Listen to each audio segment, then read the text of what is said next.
This is United Kingdom Talk with Chris Reardon. Morning, halfway through the week. It's Wednesday, the 29th of July, 2020. Welcome along to this morning's United Kingdom Talk, coming to you live from Television Centre here in Bracknell, Royal Berkshire, where we have already received this morning a super chat from the delightful Mr. Peter Wright. Thank you, Peter. 909 and 9084 for you. Let me put you in the super chatters. I have returned to the black card, boys and girls, because we put the green one in yesterday, didn't we? And you couldn't see the writing, you know. And Adam the plumber had this jar made for us, as you can see. Chris Reardon super chat at Raffle. Okay. Adam had this made, and it's nice to be able to see the engraving on there. So remember that, gang. Black card matters. Very important. Black is better than green. I don't know if I try another colour, maybe a dark blue or something like that, but I don't know what I've got other colours down there. Oh, just a minute. I have. I didn't think I had to have any other. One minute. What else have we got here? We got blue. Should we try red? Wait a minute. I've got red as well. I didn't realise I had other colours down there. This is much more important than any virus news story. Selecting the correct colour of card for this. Hang on, will that fit in there like that? Let's have a look at that then. It's very simple. Here's one I made. This is Blue Peter. It's Blue Peter. How to make your own colourful jar. Here, look. One minute. Does that one work? I'll cut it to size a little bit later. Oh, no, it doesn't, does it? Not really. 1 minute. What if I pushed it? What do you think? Red. No, the black's better. Once you go black... No, it doesn't matter. There we go. All right, darlings. Now, what are they for? That's for our Super Chatter Raffle, which is every Thursday. Only 24 hours more, or about 25 hours more, of excitement to wait till we find out who's won this week's Super Chatter Raffle. What's the Super Chatter Raffle prize this week? It is one of our delightful, exciting mugs. New prizes are on the way as we speak. They are being made. I'm not telling you what they are. That's the prize for tomorrow's Super Chatter Raffle. Every time you send me a £1 Super Chat or tip, as it's more likely known, I will give you a free raffle ticket. Peter Wright has already got 2 today. Actually, I think probably Peter's the one with the most tickets in there this week. So there we are. Okay, good. I couldn't decide. Talking of colours, this morning I did try on a black... I've got a black jacket as well, which you very rarely see. I like colours, as you know, I like colours. But I thought I'd try that black jacket on with this like stripy shirt today. It just didn't look right. It looked like I was going to a funeral. It's awful. So no black jacket this morning. Nice quiz last night. After the quiz, I got my foot spa out and I put my tea tree oil powder stuff in it. And that was lovely. I sat there. How sad is that? You know, 30 years ago, I was raving in a nightclub 30 years ago. Now, at the end of a chat show, at the end of a chat show, I sit downstairs with a foot spa watching Holby City. I mean, it's just so sad, isn't it, really? It really is sad. I'd rather be... Well, I better not say. Thank you, Rachel. Rachel has sent me a £5 tip as well. It's interesting, actually, Rachel. Usually people wait till the end of the show to send tips, whether or not they like it or not. You must love this show today. I've only been here 3 minutes, and you're loving it. £5. That's almost... Hang on a minute. That's £1 a minute. I'm on the same money as that. Who's the little gay one in... What's his name? With that awful beard. What's his name? You know, the one on Saturday nights on BBC One Colour. I'm just waiting for him to move aside and I'll get that job done. Mark my words. Rachel. 5 free raffle tickets for you, Rachel. As you were kind enough to send a little tip today. Rachel Wheat. I think we got wheat growing in the field in front of my caravan, actually. It's either wheat or barley, one of those things. There's your kit tickets, okay? No need to know your numbers on the pink ones, darling, all right? Because I shall read out your ticket, the names anyway. There we are.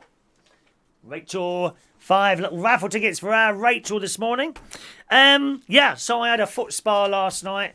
And I put my feet in that thing for about an hour. It's funny, actually. I've got the temperature. It starts off at about 41 degrees, the temperature of the water in my foot spa. And as the hour goes on, I haven't been there for about an hour, with that tea tree oil, the lovely smell drifting up the stairs. And as the hour goes on, it goes up and up to about 45 altogether. You know, but to start the temperature off of the water in the foot spa at 45 is a little bit hot to get in, but I think you kind of get used to it, don't you? There we are. And then I watched Holby City. Holby City. That Cameron needs to get it, don't he? Mandy and Fran Green watch Holby City. Cameron needs to get it. I tell you that. What an horrible man he is. Isn't he? On yesterday's episode, Cameron is not a very good doctor, right? But he tries to make it look like he is a good doctor, and he does things. He does things to patients who other doctors have worked on, right?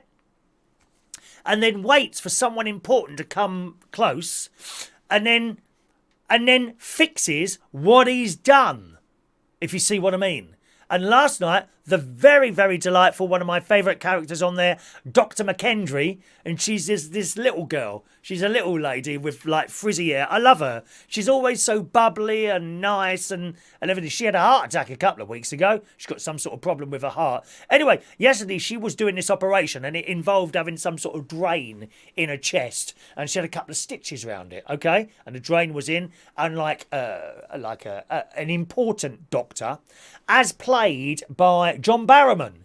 You know John Barrowman? Is John Barrowman Janet Street Porter's son? Hey, hello, we are people with loads of teeth. My name's Janet Street Porter, and welcome to Loose Women. Hello, is John Barrowman Janet Street Porter's son, do you think? Because all those teeth. I had to turn the brightness down on the telly. It was too much. Jeez. Cold. Oh, it's John Barrowman. Anyway, he's in it at the moment. He's just come in it as like a temporary doctor, but apparently he works for the private health sector, and he goes into NHS hospitals, you know, as a job temporarily, and then finds out who the good doctors are, offers them shed loads of money to come over to his hospital.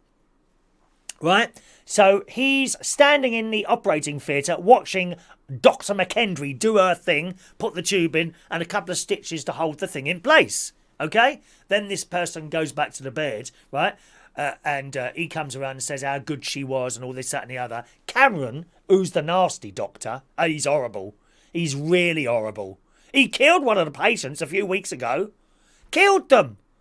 Because he didn't like them. I mean, admittedly, the patient wasn't a very nice person. But nevertheless, it's, I'm dying. And he just walked out the room. Yes, he's a nasty piece of goods. Really nasty.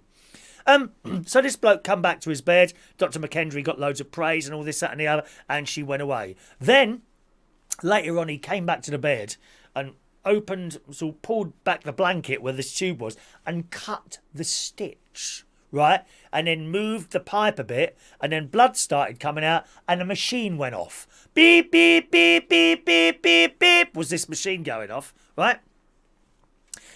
So then, of course, people came running. He already happened to be there and said, oh, you know, terrible. That's okay, don't worry. Dr. McKendry probably just missed something out. And she's like, I didn't. I know I did a really good job there. Don't worry about it. You know, we all make mistakes and all that. And of course, the boss doctor is there as well. This is the one played by John Barrowman, who's come in temporarily. But he's not stupid. He knows, because he watched her do it. And he knows that the other one is up to no good.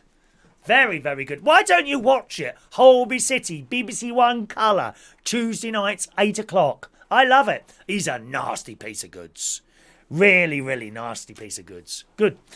So that's a Holby, which I watched last night. And a film on Netflix, Line of Duty. Now, this is not the same as the TV series Line of Duty or Call of Duty, whatever it's called. Oh, isn't that a computer game, Call of Duty?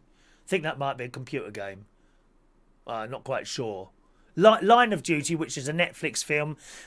American cop has to go and rescue another cop's daughter. Lots of shooting, car chases, you know, the sort of thing. Very good if you want to watch that one. About an hour and a half, that film. Good acting, very good acting. And it's called Line of Duty on the Netflix. All right. Then I had beans on toast, my last piece of bread. I've run out of bread now. I'm going to try not to buy bread because my weight is going up again. And no ice cream left. All the ice cream, no, I've run out of that a few days ago.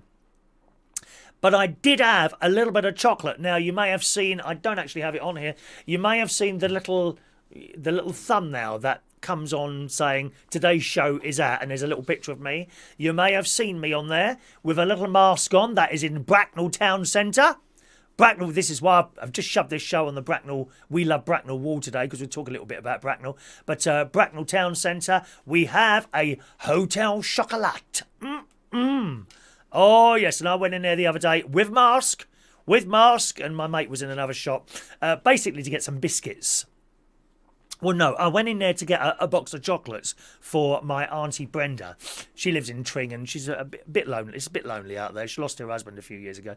And she's always sending me little bits and pieces through the post. And I thought, do you know what? I'll get a box of chocolates and send them over. And I went in there, and just on the left as you go in, there's all these chocolates. But then I saw tins of biscuits, and I thought, oh, that might be better for her. Because I'm not sure. Not everyone likes chocolates, do they? Huh? I don't mind a box of chocolates. You know, anytime you want to get me a box of chocolates on the Amazon, let me know. I'll send you a link and you can just pay and they can arrive at my house. Thank you very much. Perhaps I should have an Amazon wish list for chocolates. My nephew's got an Amazon wish list. He does a show on here. Scrap It Man, he's called. He has an and people send him stuff, screwdrivers and I mean, I wouldn't want a screw. What am I going to do? What does a gay man do with a bleeding screwdriver or a deal or a drill? Answer: nothing. What's this for? We don't want tools. Take them away. Oh, hello, Chris. I've got you this lovely toolbox. What am I going to do with that? Put my makeup in it? Stupid. What a stupid idea.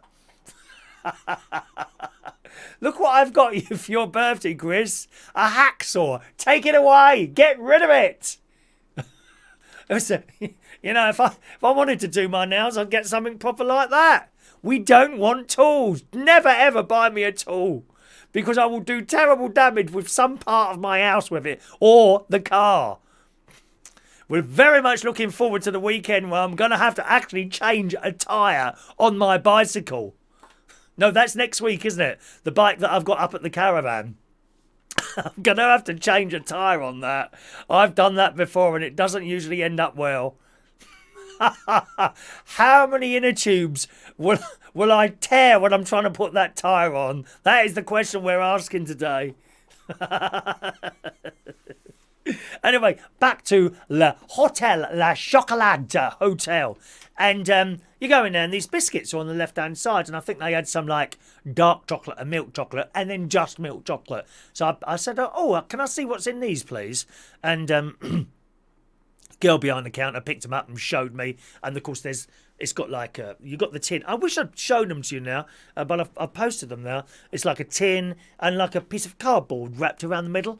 And if you turn it over, it tells you all the biscuits that are in there. I thought, oh, that's a nice thing to send. You know, so I got a tin of those. But unfortunately, while I was in there, I remembered they sell caramel slabs of chocolate. Oh, my God, they are absolutely delicious. Caramel slabs of chocolate. They're a bit dear. They're about $3.50 for 2 pieces, right? But 3 for £10. So you know what I did, didn't you? I had the 3 for £10. So I paid it with my Apple Pay, which I'm completely used to using now. Completely, I can use that now, no trouble at all. Because for ages, I was getting my mobile phone, right? You know, wherever I was. We got an Audi here. We got a Lidl, which is not... We got everything in Bracknell. Everything. Seriously. No need to go into town ever, into London or anything like that. We absolutely have everything here in Bracknell.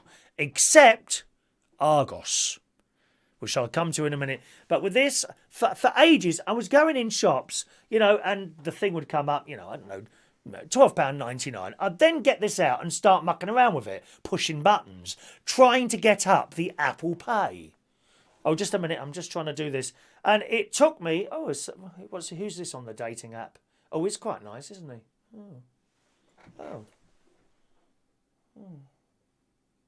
Oh, sorry. Yes. And I'd be there, $12.99, Lidl or somewhere like that, pushing this blooming button. And I can't get it up. And then, of course, you watch the queue behind you, don't you? And if you're in somewhere like Aldi, they haven't got any patience. There they are, standing there in their tracksuits, dear, dirty old clothes, half of them standing there in the pyjamas, all moaning the fact that they've got to wear a mask. Oh, it's dreadful. I go in that place as late as possible to avoid the customers in the Aldi. Ghastly people, dear, absolutely ghastly. But cheap prices. Cheap prices. I mean, and you watch the queue building and the tatting starts, isn't it? Because I can't work the phone. Well, blow me down. It was only... And no one ever told me this. You imagine all those shops that I've stood in trying to use Apple Pay on my mobile phone, right? You would have thought that one of the people on the till, had they been watching what was going on, I mean, it probably would have noticed it in Waitrose, because they've got time to nice customers, but expensive, You want fantastic service and decent customers, go to Waitrose. You want cheap prices, go to Aldi. That's how it is. Go to Aldi or Lidl. I can never say that word. And you would have thought one of the cashiers would have said you don't need to push the button, wouldn't you? But no. I discovered it accidentally where I was at Lidl a couple of weeks ago, and I got the phone out, and I must have been standing next to this thing. And before I did anything, it went beep. I thought, well, I haven't done anything yet. And then I put it there, and it said touch the thing, that whatever that is, that thing. It's not like a button, is it? See, I don't like it. I like a button to push, so you can feel like you've definitely pushed all this touch screen. I always hit the wrong... I must have fat fingers or something like that. I always hit the wrong letters or the wrong numbers on there. It's most depressing. Anyway, so let me just hide that over there. And you don't need to push it. The only time you need to push it is when it's gone there and it says, please touch it, and that's it. It comes on automatically. No need to push any buttons until you do that. And I just recently discovered that. Mad, isn't it? Anyway, so I'm in Hotel Chocolat in Bracknell Town Centre, and I paid with my stuff, and that was it, and a little paper bag, and off we went. Caramel, chocolate as well. We went past all the other shops in there, and we really do have everything in Bracknell. We're very, very lucky here. There's a JD Sports, there's a Greg's the Bakers. Jason Hughes would be pleased about that. We got all the banks there. We got a post office, although the post office now moved at the back of WH Smith. That's always such a mess in there.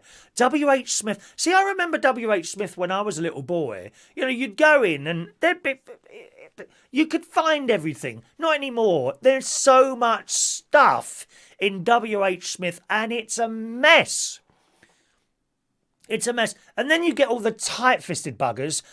They're all trying to read several magazines while they're standing at the magazine rack without having to pay for them.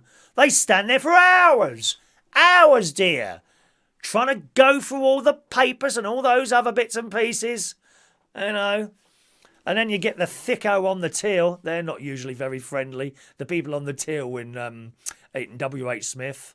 And the post office is right down the back on the left, and there's usually a queue in there. But you're very enclosed in there. I'm trying to avoid people. Well, I've always tried to avoid people for the last 10 years, to be honest. People in enclosed spaces, We don't want any of that. So we really have. We've got a Phoenix. We've got a L'Occitane. Is it L'Occitane? Where they do perfumes and sprays and things like that. We got... like card shops, I don't know what, the Paper Chase. We got dry, spray dry, cloves, dry, super dry. We got super dry. Department store, Phoenix. We got a Primark. We got a toy shop, Mr. Entertainer toy shop. We got coffee shops. We got McDonald's. This is all in the town centre. We have, of course, a Catholic church. That's right in the middle of the town centre, that is. Apparently, they tried to get it moved once. They said, well, do you mind going back? No, thank you very much. We're right in the middle of the town centre. Thank you very much. Go away. They tried to get it moved once, the Catholic church. Shove it out the way at the back. No, priests weren't having none of that, mate. Not with all the money we got in the Catholic church. That ain't happening, sunshine. Bye-bye. We got jewellery shops. You know, Ernest Jones or whoever he is, selling the little jewels. I have no time for jewellery or anything like that. Bits of silver and gold and glass diamonds. What's all that about? Wearing, oh, wow, look, a glass diamond. Oh, good, that's worth £30,000. What does it do? Well, nothing. It just sits there. Well, it's no good to me then, is it? No jewellery. Don't want any gold. Don't want any expensive paintings. They don't do anything. They just sit on the wall. What does an expensive painting do? It sits on the wall saying, hello, I'm here, break into my house and please steal me. What's the point of that? Just people that waste money left, right and centre.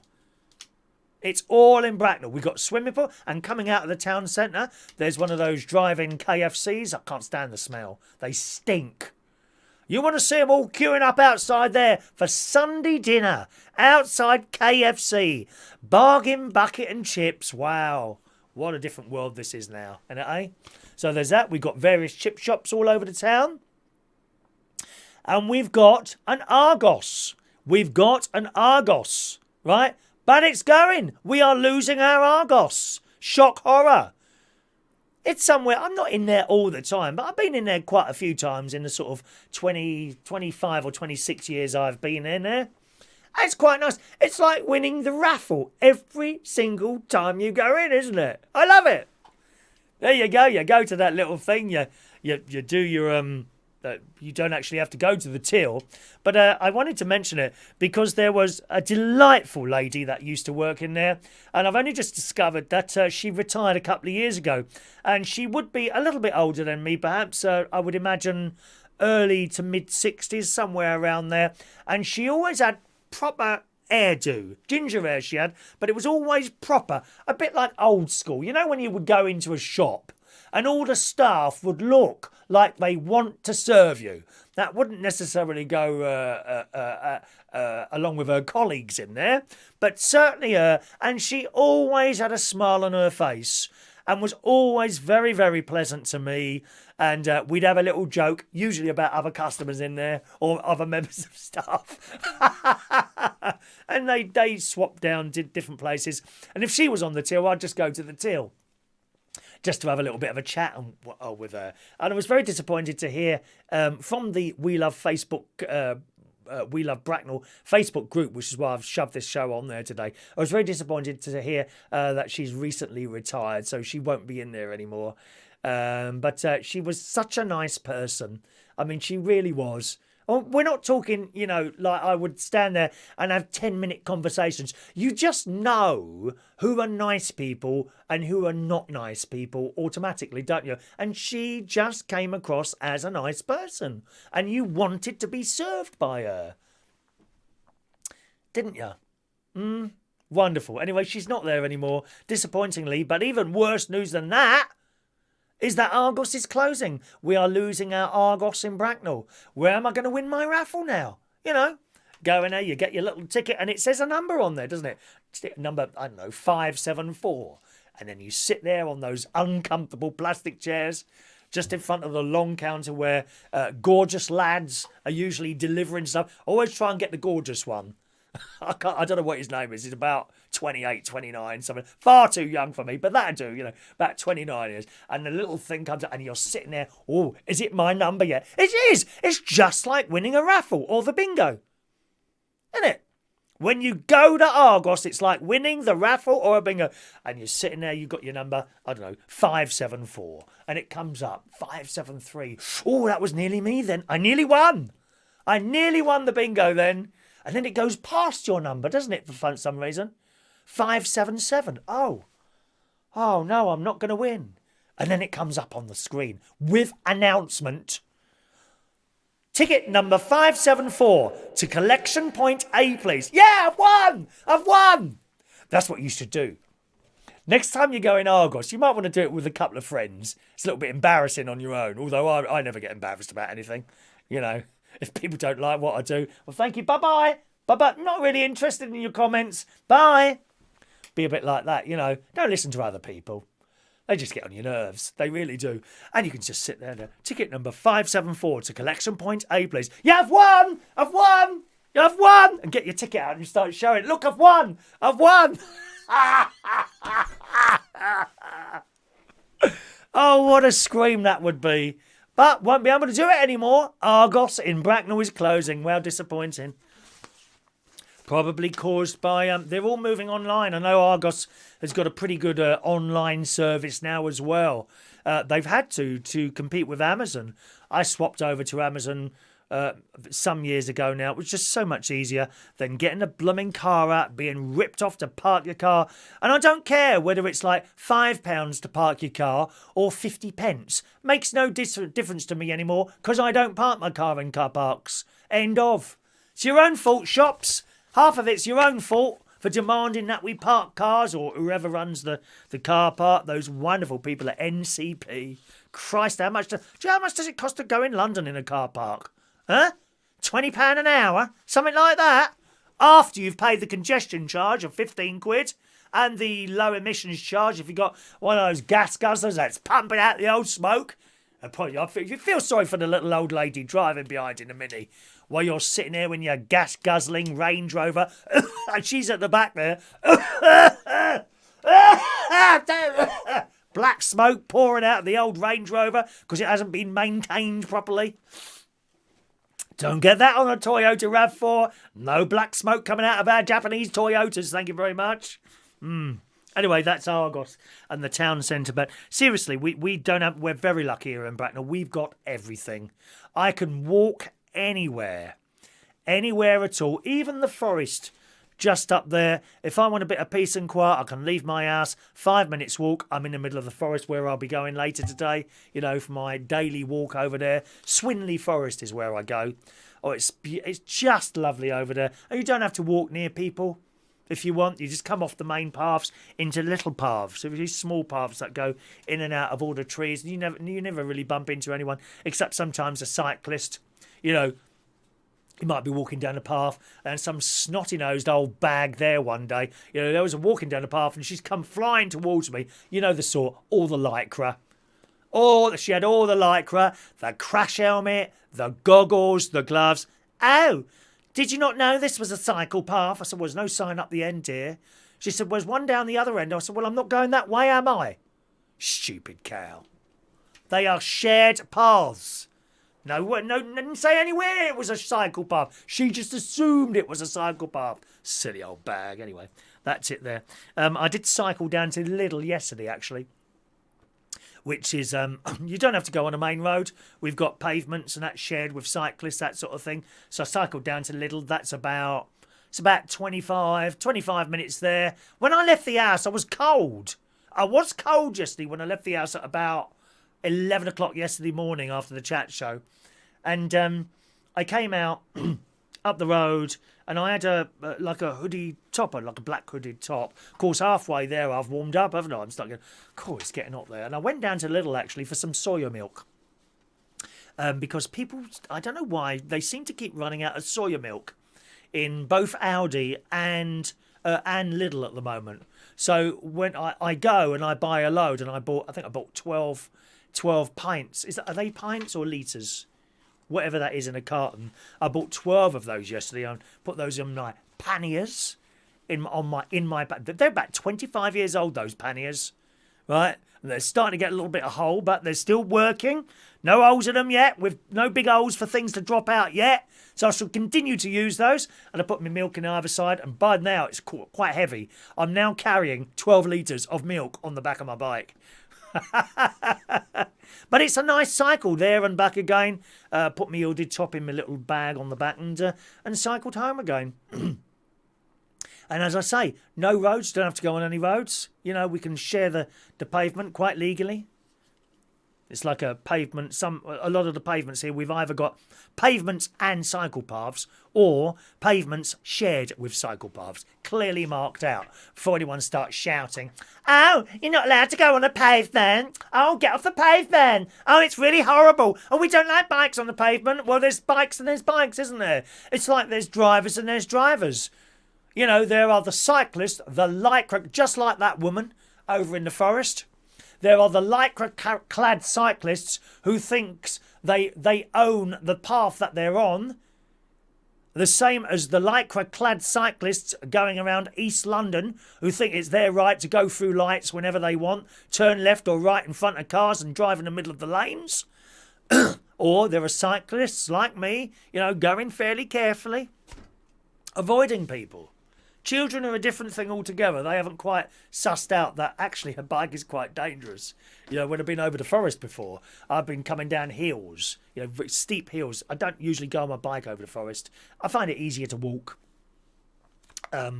and more pleasurable, to be honest. And they got these hills. Some of these hills come down like this. And there's poor old Chris, you know, just coming down, brake half on to slow myself down. And then a child will come past, you know, about 6 years old, whoosh, down this hill.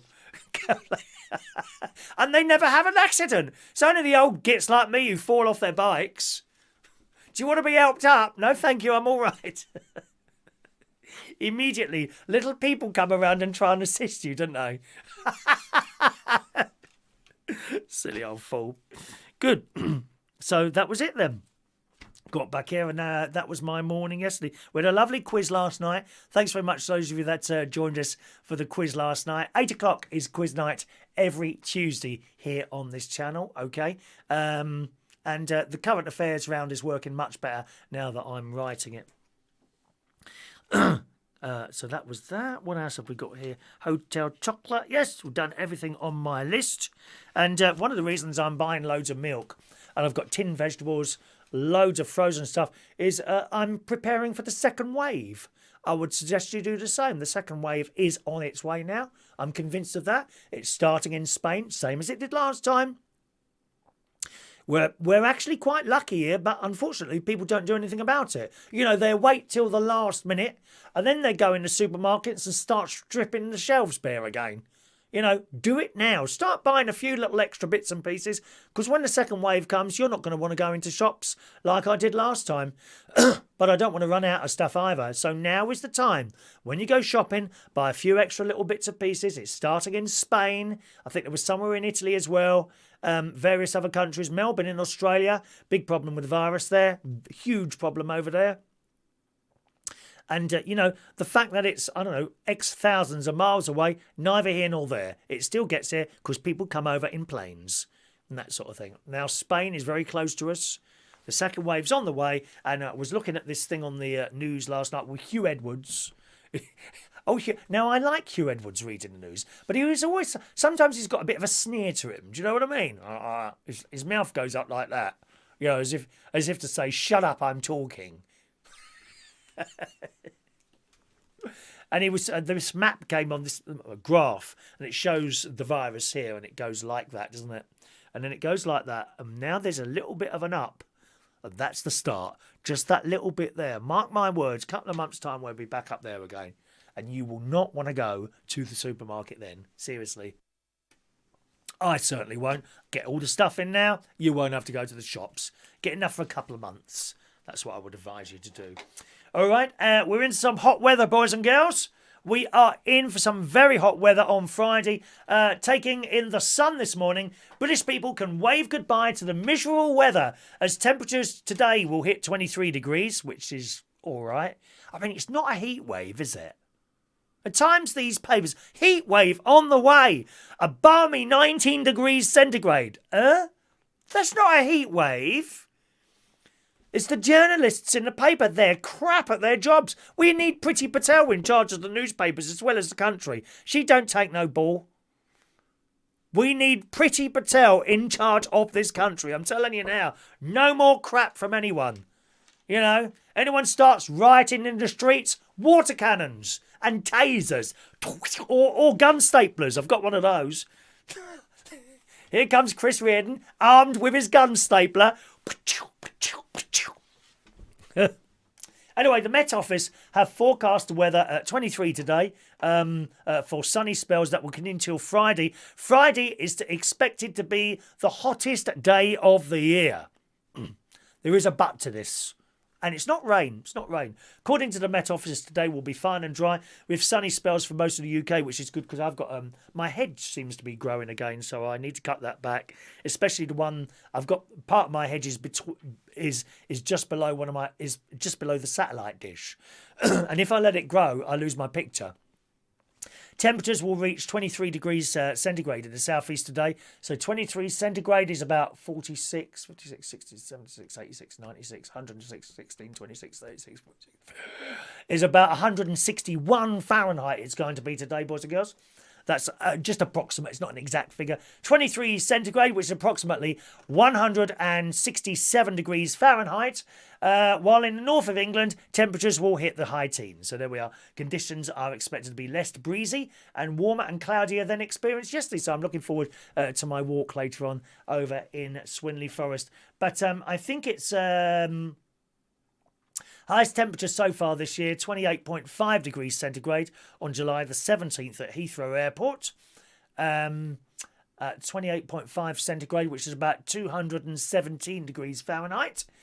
But I looked on the weather for Friday, and Friday's the one. Friday, 32, 33 degrees centigrade it's going to be down here in the south.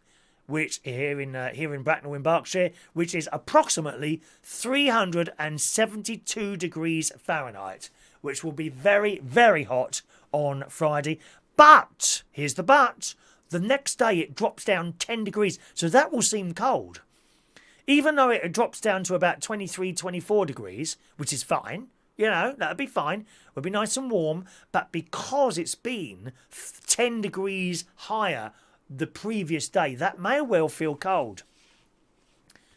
Like in Australia, I was saying to yesterday, you know, if it's anything sort of below 90 degrees centigrade there, 90 degrees Fahrenheit there, then they're always walking around in coats and things like that. Funny, isn't it? Oh, well. Let's hope it's warm for everyone tomorrow. Katie Price, she likes the warm weather. She's always to be seen with her fake boobs and fake bum and fake face and fake lips and fake hair in a small bikini. I might wear a little small bikini myself on Friday.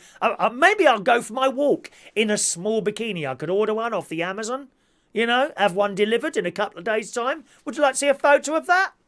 Chris Reardon in a very small bikini. You know, the sort with a little G-string or something like that, tied up my bum hole. Aren't they awful, those things? Thongs. Oh, and I don't care how fit you are, thongs are just the most horrendous item of clothing ever invented. But Katie Price, what? Looks like someone else is moving in. Oh, yes, the revolving bedroom door of Katie Price. The saga just goes on. And let's be honest, I've got to give it to her. The fit blokes that she's had in that bedroom are unbelievable. I'm desperate here. It's been years. Years. Katie Price has sparked rumours that she's engaged to Carl Woods. Now, what does he do? There's a picture of a bloke here above that, but I don't think that's him. This is in the Daily Mirror this morning.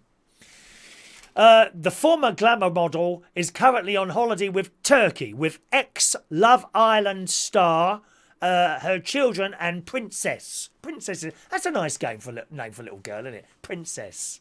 Remember old Den? Dirty Den in EastEnders. He got caught doing porn to someone, didn't he? Touching himself in front of someone on the camera. He died, didn't he? Dirty Den. I think he died some years ago. He used to call it, in EastEnders, he used to call Louita, is it Louita Adams? Is that her name? The girl who plays Sharon in EastEnders. He go, all right, my princess.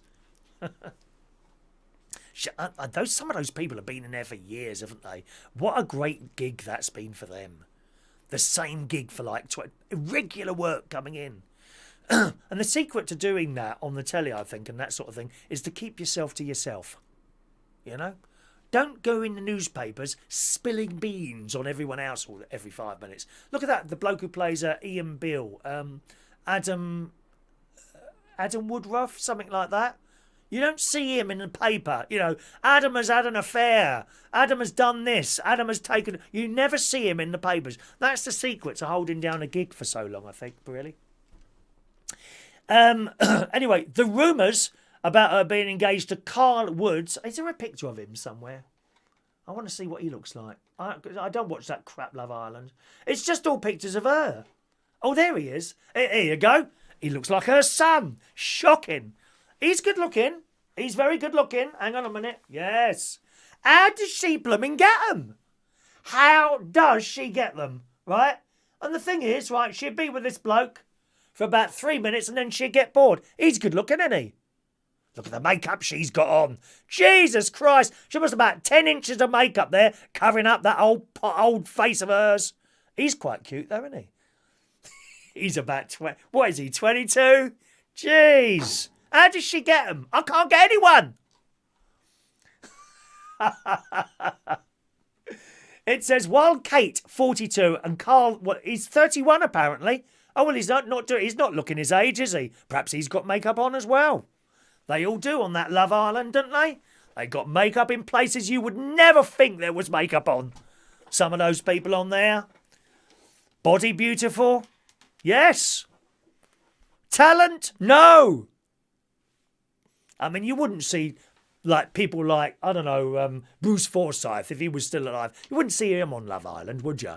But I think it would be more entertaining. It's all very well, you know, oh, wow, look at that body. Oh, wow, look at her face. Oh, wow, look at his bum. And that's it. That's it. That's the whole of reality television these days. Let's put someone on with a pretty face and a nice body. And everyone watches. Wow, I'd love to have them.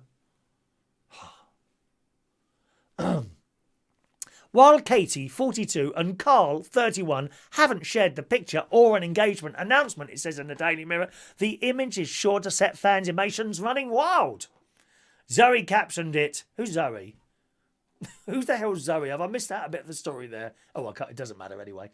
Irrelevant, really. Someone recently shared a snap of them together, writing, so in love with my boyfriend. Oh, for God's sake. Yeah, the latest one, love.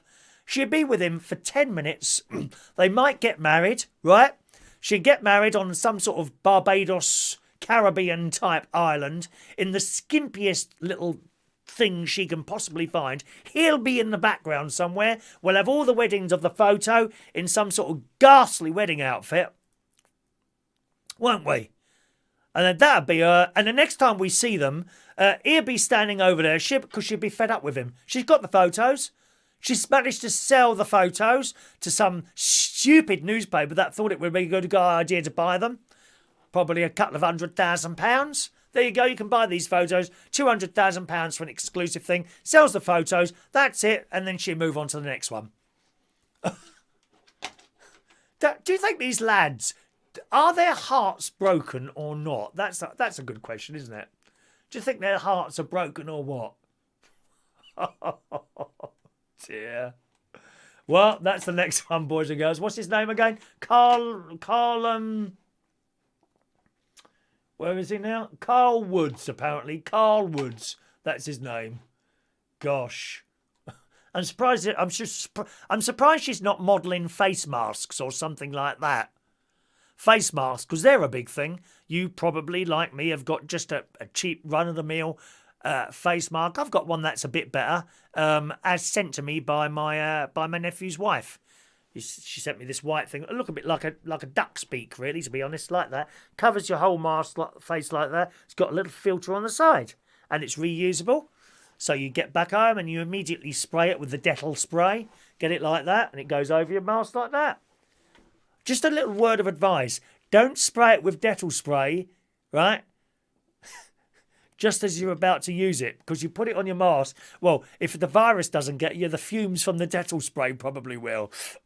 Oh, blimey, that's strong. I did the other day. How did I manage that? I'm not quite sure. But I had this thing on my face like this, and it was too much. It was too much. But, you know, one of those proper decent high quality medical ones. I don't know what they are, 20 quid, 25 quid, something like that. Quite expensive for some people, I know that. Or you got the paper ones, you know, the ones that you see most people with.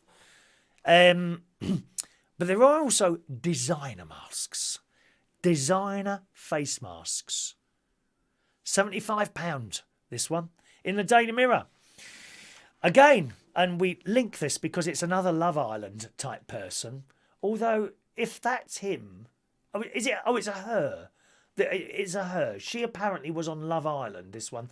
Molly May, is it Haig or Haig? Molly May Haig. Molly May Haig fumes over £75 luxury face mask from Selfridges that doesn't fit. I suppose it's one of those things you can't try. Oh, you can't try on clothes anymore in shops, can you?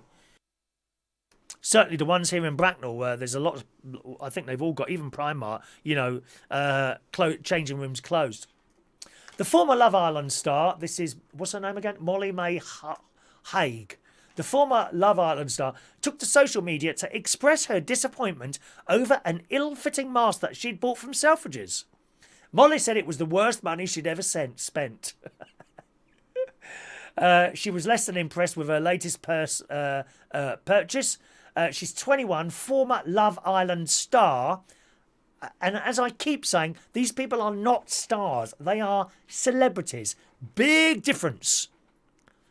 Big difference. The former Love Island celebrity, I'll just correct the word in the Daily Mail, took to social media to express her frustration after her Selfridges bought leather mask didn't fit her face. In a post she shared, Molly May looked unimpressed as she tried to model the dark red mask from the back of a taxi. It just didn't fit. Well, it looks like it fits to me. I've got to say, how the hell do you breathe through that? How on earth do you breathe through a leather mask? Look, I've got to take a picture. Isn't that weird? Gosh, that really is strange. How the hell do you breathe through that? You answer me that question. I mean, if it's the case of leaving a gap at the top, well, you've defeated the whole object of wearing a mask, haven't you? How weird. Oh my God, Virgin Broadband is down. I hope you can still see me, can you? Hello? Oh no. I'll go to that story in a moment. She said, it's the worst money I've ever spent in my life. That taught me for trying to be cool with a leather mask. It looks awful. It just looks awful. Why, oh why would you want that? And I think I've got another little story. Here we go. Yes, in the Daily Mirror this morning. Would you spend £425 on a face covering? I mean, the prices just go up here. Female, which is like part of the Daily Mail, reveals some of the most luxurious designer masks on the market, from royal favourite courtists Fiona Clare to Givenchy. The Duchess of Cornwall today was spotted in a £38 face mask made by courtist Fiona Clare. Many fashion houses and brands have bought out range of face coverings. Some masks cost over £100, while the Givenchy one has a mask and a cap combination for £425. Come on, girls and boys, just imagine the wonderful gadget you could have with that. That's almost half of an iPhone. Isn't it? Gosh. With face coverings becoming a bigger part of our daily lives around the world amid the coronavirus pandemic, fashion houses are cashing in by churning out ranges of designer masks. Today, the Duchess of Cornwall was spotted at a chic Liberty London silk face mask crafted by London-based courtist Fiona Clare as she visits the National Gallery in central London. Camilla's covering, which features a striking peacock print, was reportedly a birthday gift from a friend when she turned 73 earlier this month. This looks nice. I like this. Now, remember, this is a face covering. Whether or not it's any good against our delightful virus, I don't know. I quite like the look of that. Didn't you? And it seems to be going around there all right. The accessory costs £38, more expensive than a regular high street mask, but modest compared to the likes by Givenchy, Candies, Coco, and Off-White. There's some very strange names I'm reading out this morning. Givenchy's covering, currently sold out, does come with a nylon canvas blend cap, which clips onto via a press stud fastening, which goes some way to justify its £425 price tag. It looks ridiculous. Oh, God. This looks absolutely ludicrous. 1 minute. Oh. I'm sorry. I mean, it's just... How stupid would you look with that on? They think it looks good. These people with the money, they think it looks good. Why? Because it says Givenchy on the top. Oh, it's a Givenchy. And? Doesn't mean it looks good. Dear me, look. You'd be better off with a Nike hat and a general NHS mask on. What do these people look like in this stuff? Christ, that's a lot of money to spend on something like that. And it's got various other pictures of masks and that in various different... Gosh, madness. I just wanted to check this Virgin. Hundreds of customers in the Daily Mirror have complained. Is this today's? 1 minute. Or it might be linking to another day. Yeah, 29th. Hundreds have complained they are unable to get online due to issues with the Virgin Media broadband. Oh, gosh.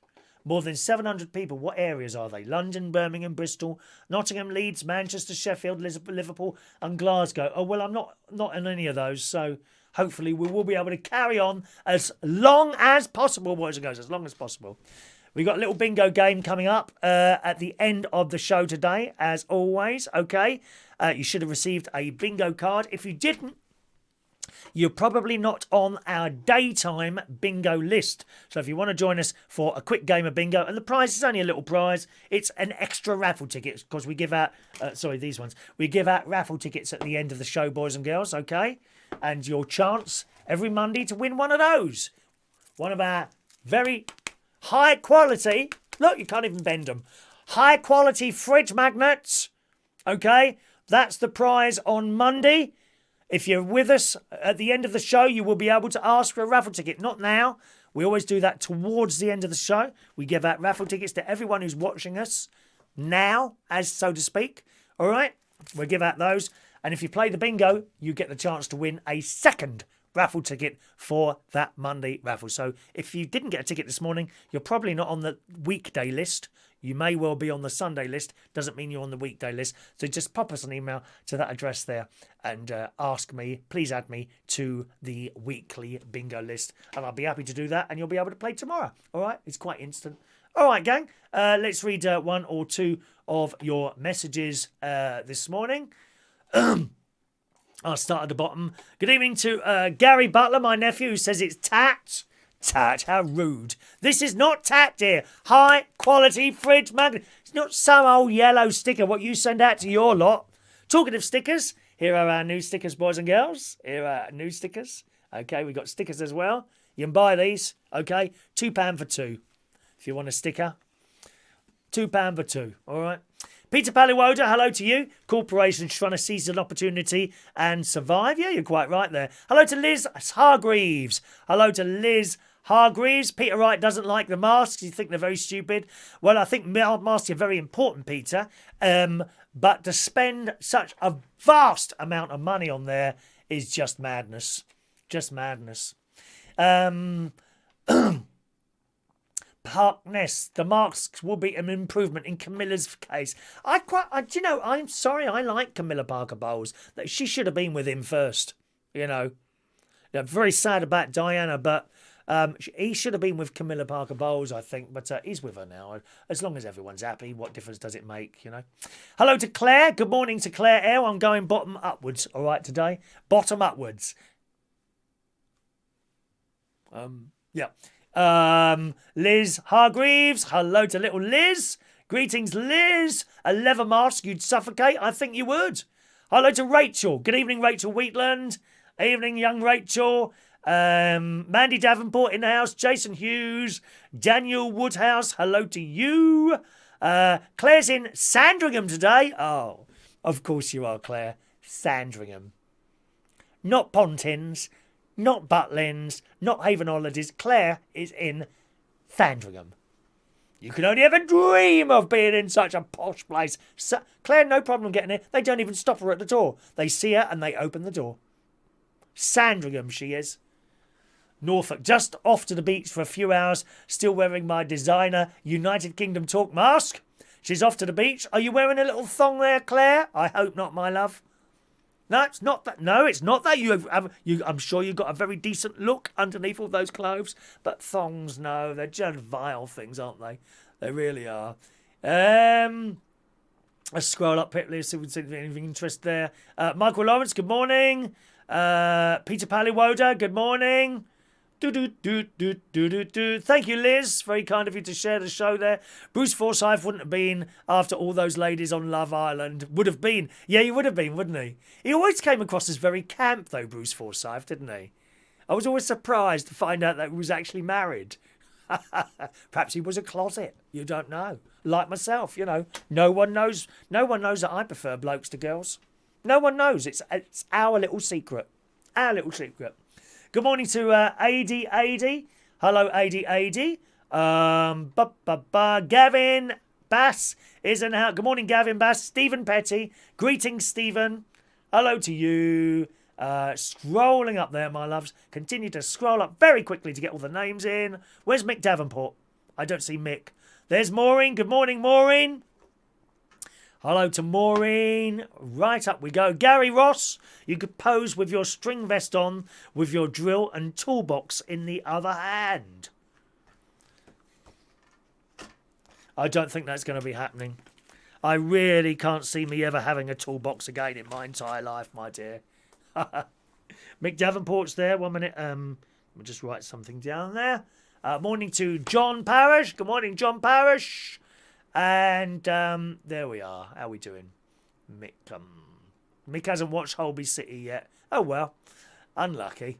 Good. Is that where we go? We'll just scroll quickly up there, see if there's anything else of interest. Good. Excellent. Oh, hang on. And Christopher Woodhouse is there. Morning, Christopher Woodhouse. Hello, Diane Jebb. Little Diane in the house there. And Heidi in Ireland. Have we got someone called Heidi in Ireland this morning? Nice. Heidi and I, that sounds nice, doesn't it? Chris Woodhouse says, I'm going down to see Chris tomorrow.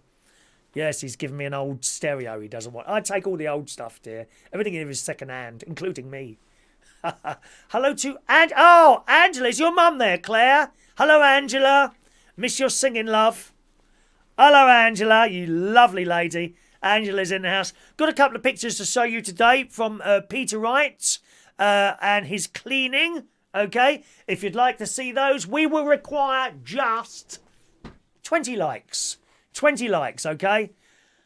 20 likes. We've got 14 already, so we only need 6 more. 20 more likes, and I'll show you another couple of pictures that Peter Wright has sent in. I'd love to show you this picture. Staying with Virgin, from Virgin Media, we go to Virgin Galactic, an actual spaceship that you can fly on.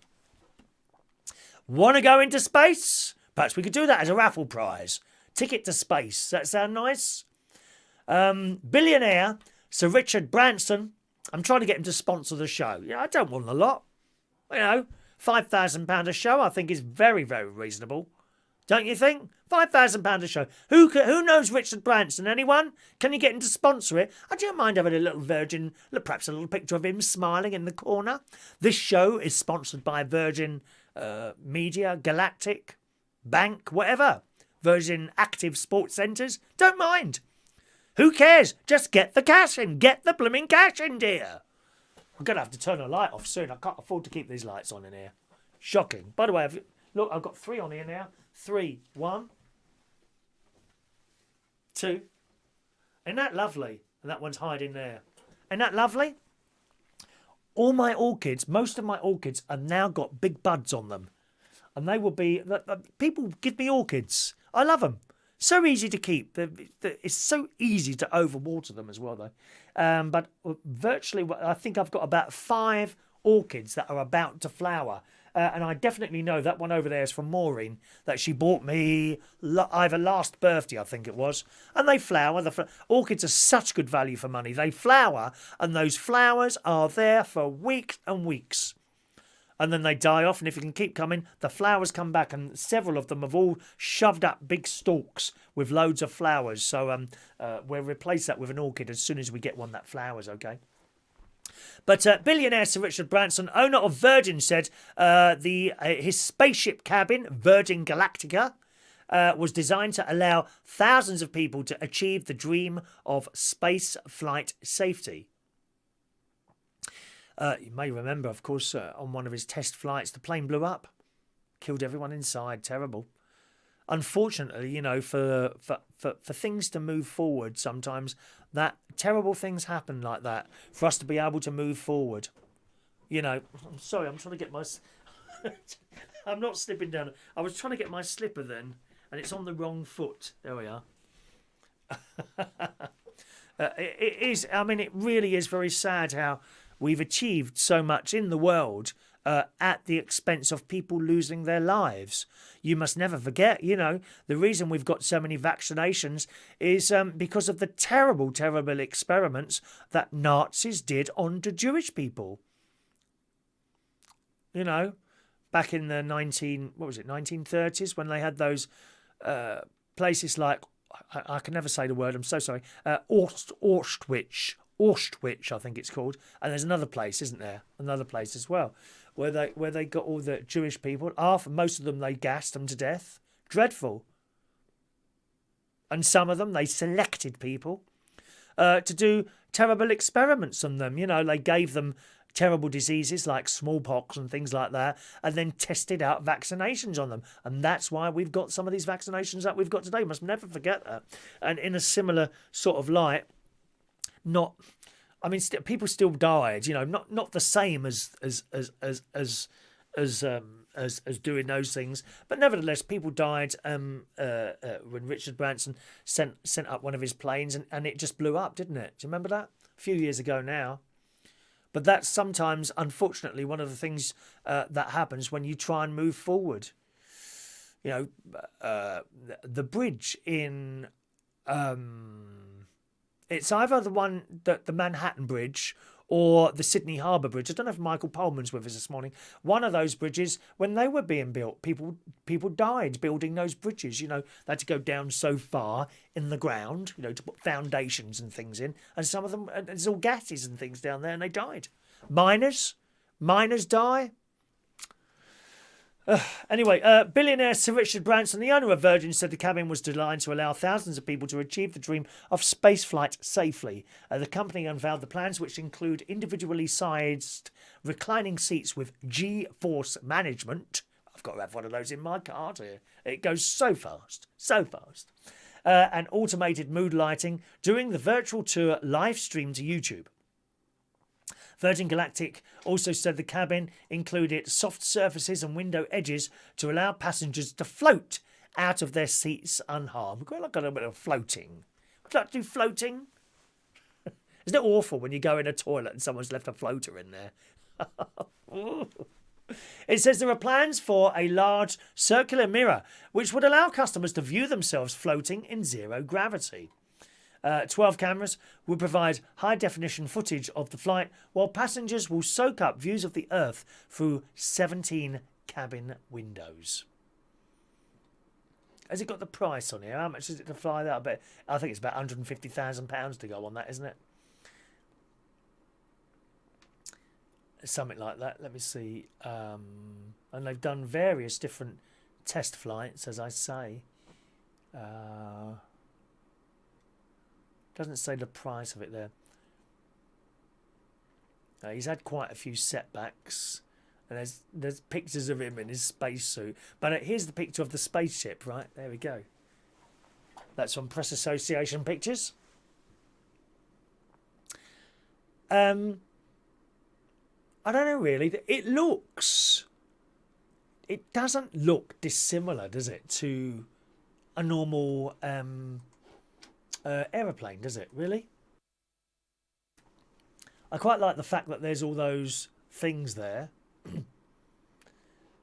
all those windows that you can look out on. But is that worth £150,000? I don't know if it is.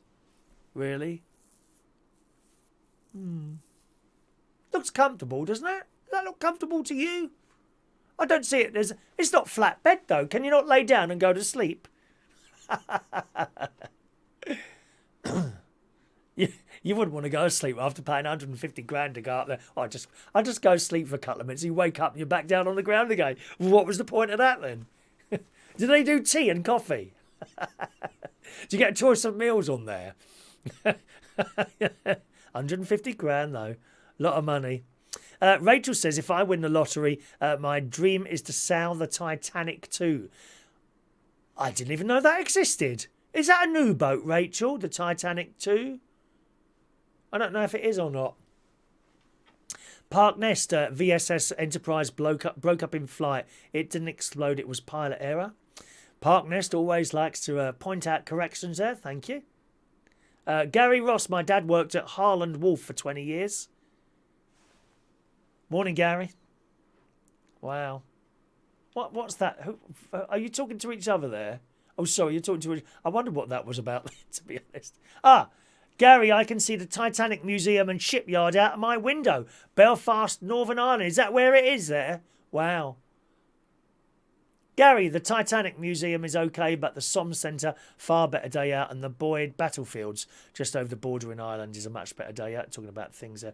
There you go, Liz. Crawl those experiments, Chris. I done World War II as my English language and literature course at school. Yeah, so dreadfully sad, really, isn't it? Dreadfully. Liz managed to get rid of her snows. Excellent. So she's now eating the strawberries. I do like a strawberry or two. How are we doing on likes? 3 more likes, and I'll show you Peter's 2 pictures that he sent in today. Hello to Michael Pullman, who's he's driving home. Driving home for Christmas. I like that one, don't you? Liz likes orchids. Liz likes orchids. Let's just scroll back down there. Peter, sorry, no. I just wanted to find out about the Titanic there. There you are, Rachel. They're making the replica of the Titanic, and you'll be able to go on it, will you? Is it like a proper boat? It's not like a model or something, is it?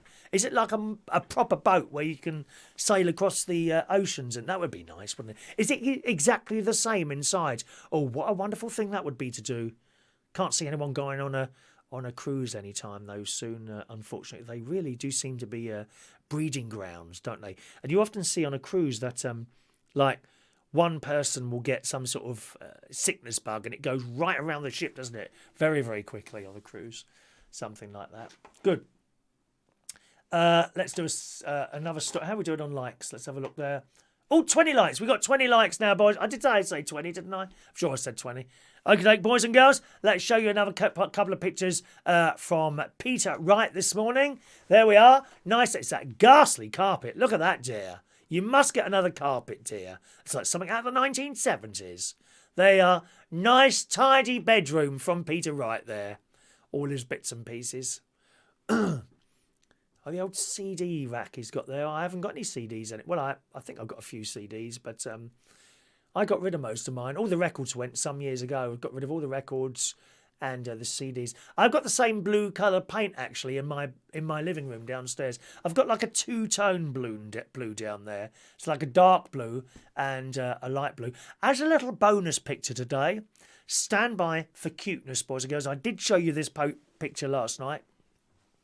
But one of our delightful viewers who plays the quiz on the Tuesday night, we do a quiz every Tuesday at 8 o'clock. One of our delightful viewers last night sent in a picture of her new baby, just 2 weeks old. She was 2 weeks late, so it came out a bit big. Can you just imagine the pain, girls? Oh, dear. Poor Kelly Kim. Here he is, baby Leo. Cuteness alert. It's baby Leo. Isn't that lovely?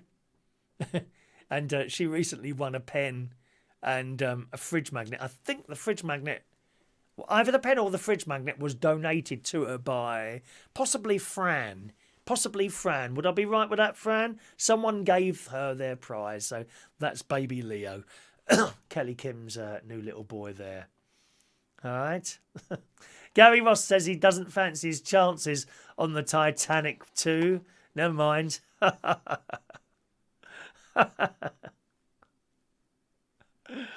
Good.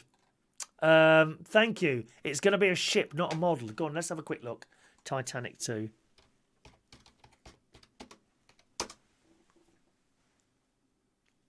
Oh, is it going to be a movie? Oh, movie trailer parody. Oh, okay. Titanic 2 is a planned ocean liner intended to be a functional modern-day replica of the Olympic-class RMS Titanic. Wow. So that is actually happening, is it? Excellent. Yeah, I'd like to see on that. It'd be beautiful, wouldn't it, Rachel? I think we'll have to save up for that one, darling. Okay. Good. Do you use soap to wash? It could be damaging your skin.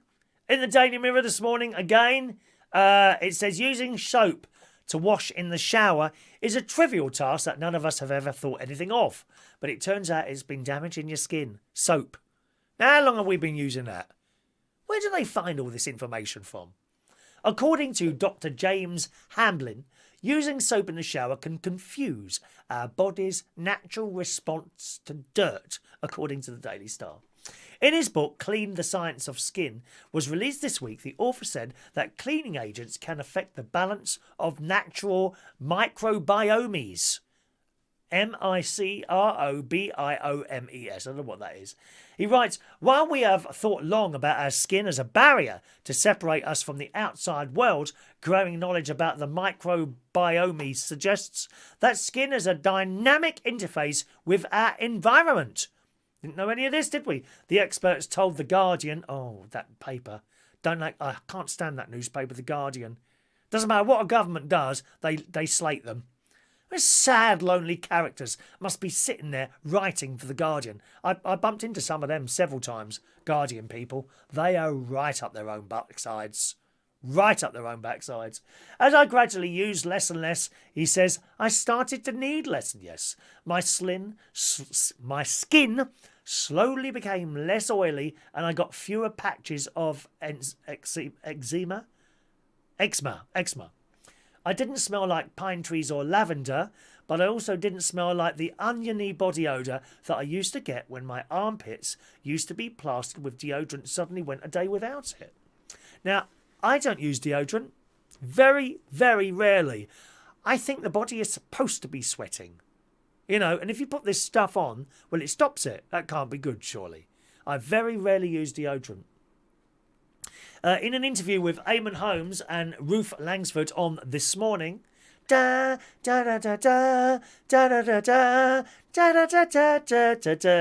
one. Eamon was quick to ask the question we all wanted to know, do you smell? With which he said, no, I don't.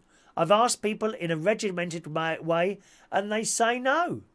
He says, don't confuse Dr. Hamblin's advice as a means to stop showering altogether. Instead, he thinks we should be questioning rituals that are considered a necessity. If you skip a day of showering, which is something I do often, you won't look oily or smell like an onion. I don't emanate some offensive odour and I don't really get oily looking. I smell like a person. And there we are. So he reckons the soap could actually be damaging. He also says short showers lasting 3 or 4 minutes with a focus on the armpits and your bits down the bottom may suffice. Who would have thought? There we are. Well, that's interesting, isn't it? So perhaps we're all showering a little bit too much. Rachel, don't talk about body sweat. She's got the menopause. I love it. Eamon Holmes lives beside me. I like Eamon Holmes. What a talented man he is. Don't you think? What an enormous... He can just sit there, any show. And he was really working hard at one point. He was doing a breakfast show and... might have been the Sky one. I know, he was doing a Sky show, I think. Possibly breakfast show there. From there, he did This Morning. And from there to somewhere else at night time. He had so much work, but he's very talented. You know. Eamon Holmes, and there's a few of them around. Philip Schofield's another one of them. Holly Willabooby, she's another one. They can just slot into any show and do it. Brilliant. And not be annoying. Very good indeed. Good morning to Mark Bowles. Don't you dare shower before you come round here, Mark. I will be disappointed. Daniel says never listen to experts. Blah, blah, blah. Blah, blah. What else have we got here? We've done Katie Price. From Sweaty Bodies, I think that leads nicely onto a lovely story here about a builder. Again, the Daily Mirror today. A builder has been praised. This is nice. We like a nice story now and again. A builder has been praised online after leaving the sweetest note for a customer's 6-year-old little boy. The builder, who has not been named, was carrying out some work on teacher Steph Heathcote's patio when he had some unexpected help from Steph's 6-year-old son, Harry. After doing a smashing job helping out, Steph received a note from her builder addressed to Harry. And she shared the note to Twitter alongside the caption, "We just had our patio done and my 6-year-old has loved going out and helping the builder, so he made it his day to receive this. What an example of kindness." And what was it? It was a note. It was a little typed out note to 6-year-old Harry. And it says, "For Harry, pay packet for passing bricks, passing little pavers, pointing brickwork, mixing cement, loading stones, taking pictures of blackbirds and spiders, saying why more times than I've ever heard anyone say why, and being a smashing little guy, minus tax and national insurance, £10. Don't you love a little story like that? What a lovely story. The note, which was titled Pay Packet, laid out all the jobs that Harry completed while working alongside him, from passing bricks to taking pictures of creeping crawlies. And at the end of the note, it said Harry had earned a solid £10 note for his hard work. I love it. I love a little story like that. Someone wrote in reply to that, "A really nice gesture. I bet Harry loved the experience." Another wrote, "What a great bunch of builders making this little man's day." And it's nice, you know, you get a lot of people, they want to help out. I had my great niece, one of my great nieces and one of my great nephews, Harry and Evie, go round to my caravan and do some weeding round there. I give them a tenner each. You know, and they worked hard with that. There was a black bin full of weeds. Could you be surprised how quickly weeds grow next to a field? Now, I've got all stones on the floor. They don't stop them coming up. Nope, they do not stop the weeds. Weeds coming up all the time. I did buy some weed killer from Amazon. Excuse me. From Amazon. Let me just do my peels. It's peels. I'm down to 2 peels now. 2 peels now. Look, only 2. I was on 3 for ages. Only 2 peels now. Oh, what an idiot. Where's that gone now? 1 minute. Oh.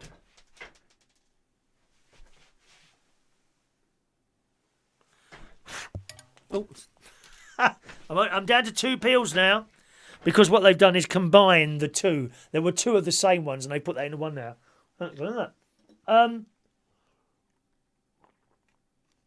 And they filled up my great niece Eva and great nephew Harry. They filled up a black bin with weeds. Like, it was full up. It was with weeds. And I bought this weed killer off the Amazon, like a. It's not like a little spray, like a big thing.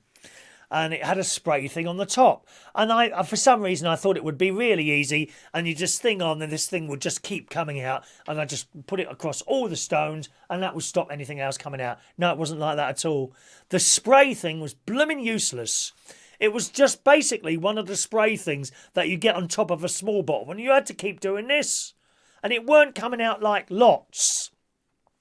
I think what I want really is something that you'd make up perhaps in a watering can, or attached to the end of a hose, and then you can just hose it all over these stones, do the whole lot in one go, rather than bit here, bit there, bit there. Most annoying. Anyway, that's the weeds. Yeah, why not? Why not? And I'll give them a £10 each. There we are. Morning to David Fry this morning. Morning, David Fry, just joining us there. Is one of those Viagra? No, they do look like them, don't they? I mean, not that I know. You obviously know what they look like, Mick. Viagra, do you? I expect you have to have a whole box of those before anything happens at your age, don't you? Eh? They look like Viagra, don't they? They're not quite as blue. It's like a light blue colour, these ones. There we are. Good. One pill, Fran. Oh, well, it's 2 pills. 2 pills now instead of one. One now. Let's just have a quick pill to keep me going for a while.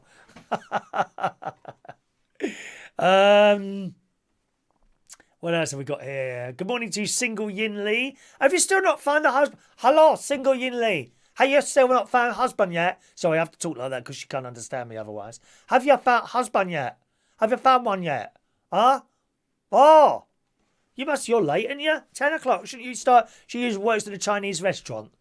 What time are you starting today, darling? Oh, you don't do do Chinese restaurants do breakfasts? You don't really get that, do you? You know, like you see like outside perhaps a pub, Weatherspoons or something like that, or McDonald's, breakfasts from here, then they do the lunch, and they do. Don't get that outside of Chinese. What do Chinese people have for breakfasts? As a matter of interest. Have we got any Chinese? Oh, we have. Yin Lin Yi Ling. What do Chinese people have for breakfast? As a matter of interest. Is it the same as westernised people or not? Don't know. Anyone know the answer to that? Anyone know what that is? Excellent. Let's read up there. Excellent.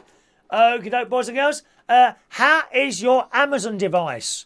Do you feel that it is listening to you? Hello?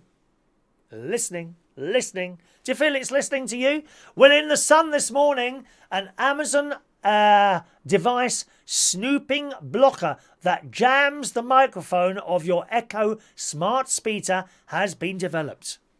Time for another picture, boys and girls. This looks the most weird thing, actually, and you just sit it on top of your device to stop it listening. It's always listening.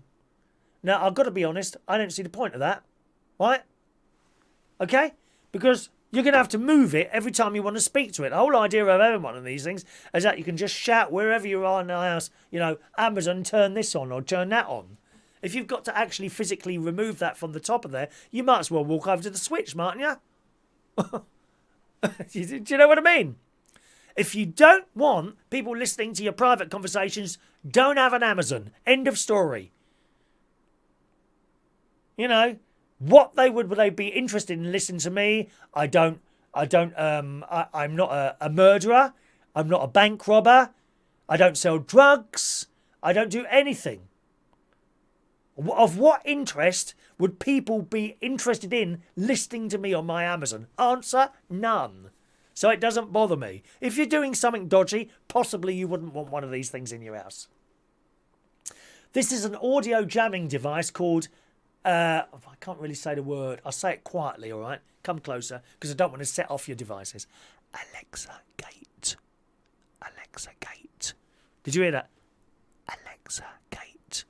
That's what it's called. It's been created by startup company MSCHF, I beg your pardon. The company sells a range of cynical products, including toaster-shaped bath bombs. Concerns about the smart speakers eavesdropping surround the audio logs the devices keep while they're listening out for a command. This device is designed to fit over your Echo speaker like a cap. It emits pulsed ultrasound that jams the microphone and it will stop listening to your voice. The tool has an on-off switch. All you do is click it onto your speaker and tap it 3 times to turn it on. Tap it 3 times again to turn it off. I suppose if you were about to have a dodgy conversation with someone or making noise that perhaps you didn't want people to listen to, like that sort of noise in your bedroom.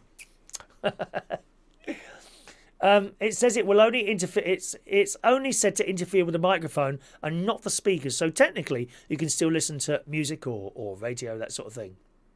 They recommend not having the device turned on if you're planning to listen to music for a long time. It's 77 quid, this thing. 77 quid. I just don't see the point of that. Interesting. Very, very interesting. Is there any point to owning something like that? I don't know. Isn't that a song in it? I don't know. A song ting. A song ting.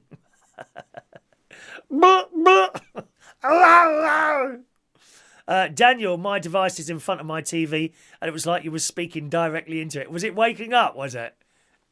Was it waking up? God. Where are we now? Let's carry on there. We've still got a couple of stories here, and then we'll do the raffle tickets and the birthdays, and then today's game of bingo, okay? If you go abroad, certainly to Spain at the moment, come back, you've got 14 days of quarantine to put up with. All right? And what happens if you don't do it? In the Sun this morning, 2 workers from England have been fined £9,000 heading to the pub during a 14-day quarantine period after moving to Guernsey to start their new jobs. Now, there's a place I've never been. Anyone been to Guernsey or Jersey? Is it nice there? Or is it a bit built up? I just imagine it to be a bit built up, really, now. A lot of people went out there, people with money, really, I think, to hide their money, didn't they? These 2 lads, George and Mark, 28 and 31, pleaded guilty to failing to isolate for 2 weeks at Guernsey's Magistrates Court. They clearly got some sort of different rules to us. Both men had experienced long periods of unemployment in England and had moved to Guernsey on the 10th of July to work at a place called the Yacht Inn. However, this was on condition they self-isolate for 14 days, but both were seen in the Harbour Lights pub just 6 days into their quarantine. The pair have since had their jobs offers withdrawn. Phillips was fined £3,000 or 150 days in prison. And Dylan was fined £6,000 or 300 days in prison for 2 breaches. So one breach, it's obviously like £3,000 or 115 days in prison for 1 breach. So what's that, 150? That's half a year almost, isn't it? They claim to be unable to pay as they are penniless and homeless. Dylan was seen at the shop on the very first day of his isolation and was told to return to his accommodation by the owner. Both men were later seen at Harbour Lights pub on the 16th of July by their prospective manager, who escorted them home.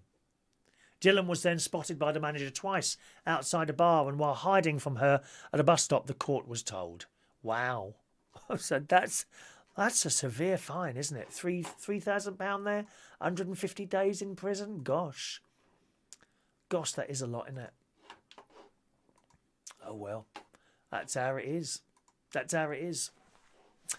Who's been to Guernsey? Anyone been to Guernsey at all? Let's have a look.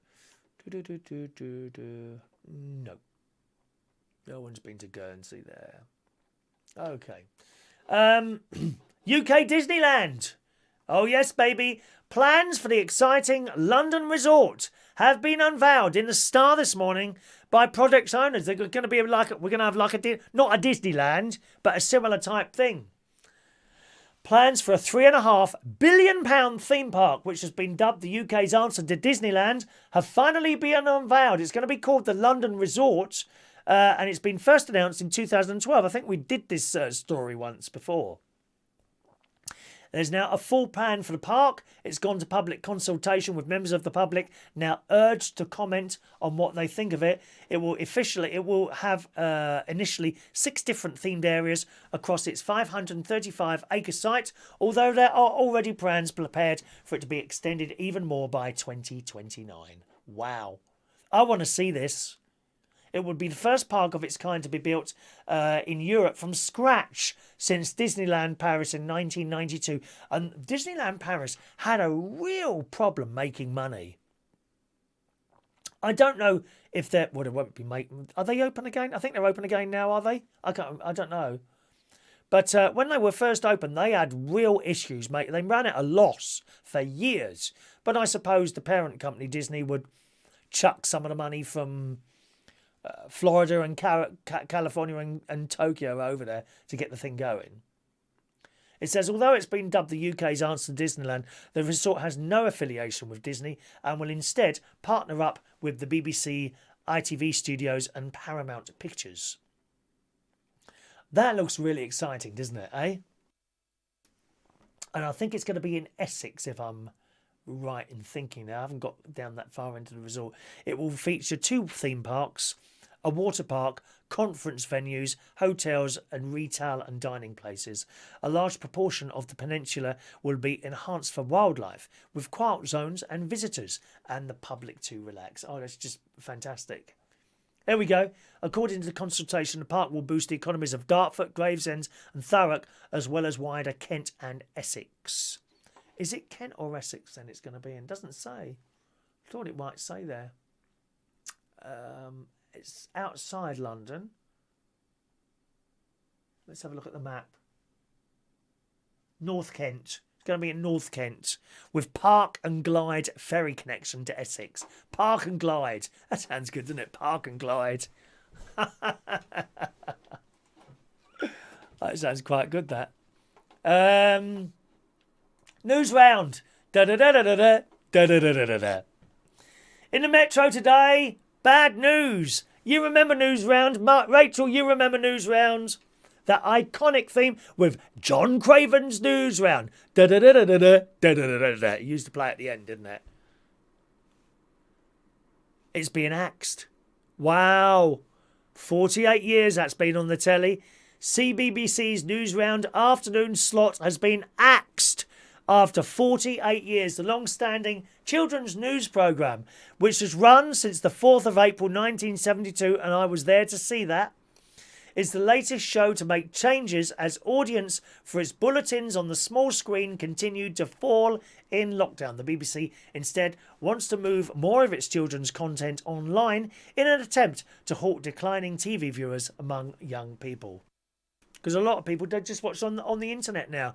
Certainly, my great nieces and nephews spend ages watching YouTube videos. And they watch the same thing over and over again, strangely enough. They do. They watch the same thing over and over again. TV watchdog Ofgem has approved the plans and warned if younger audience don't engage with the BBC, then public support for the licence fee could be eroded. Well, I think that's happened already, mate. There we are. Who would ever have thought that?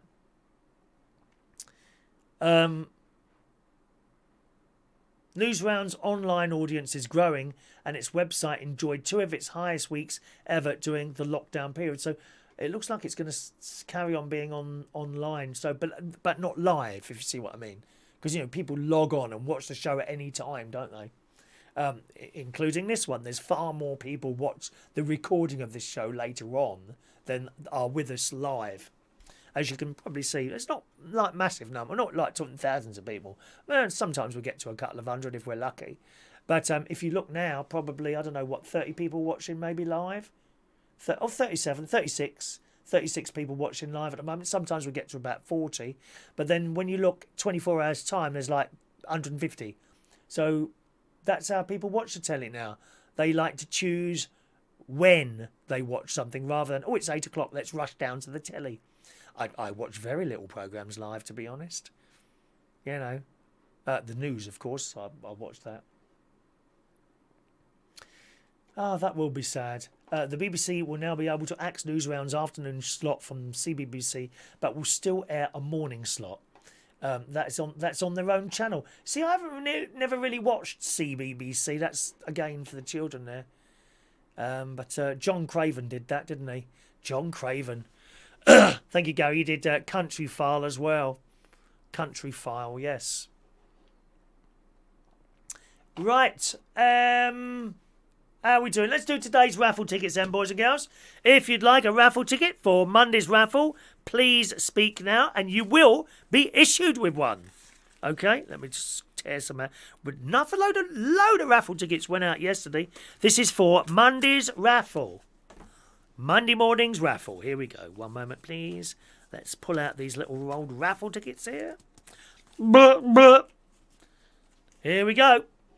Maureen, 186 for young Maureen. 186 for Maureen. Who else have we got here? We're waiting there. Boris says the second wave will hit the UK in 2 weeks. Oh, I've no doubt of it, Rachel. It will start. I think it's already started. You look at the little map, not the map, the graph from last night's news at 10, and it goes down like that, and it's down there, and then it's just gone up a little bit. That's the start. Mark my words. Get your stuff in. Get your stuff in, darlings. Get your stuff in. Maureen, 186. Shania Steele, 187. Tony King, 188. Jason Hughes, 189. Mark Bowles, 190. Diane Jebb, 191. Gary Davidson, 192. Did you win the thing last night, Gary? Was it you? I'm going to post it. I think it was you last night. So whoever it was won the pen last night, it's in the envelope, will be sent off in about half an hour's time. All right? Peter Wright, 193. Fran Green, 194. Gary's gone to sleep again. Michael Lawrence, 195.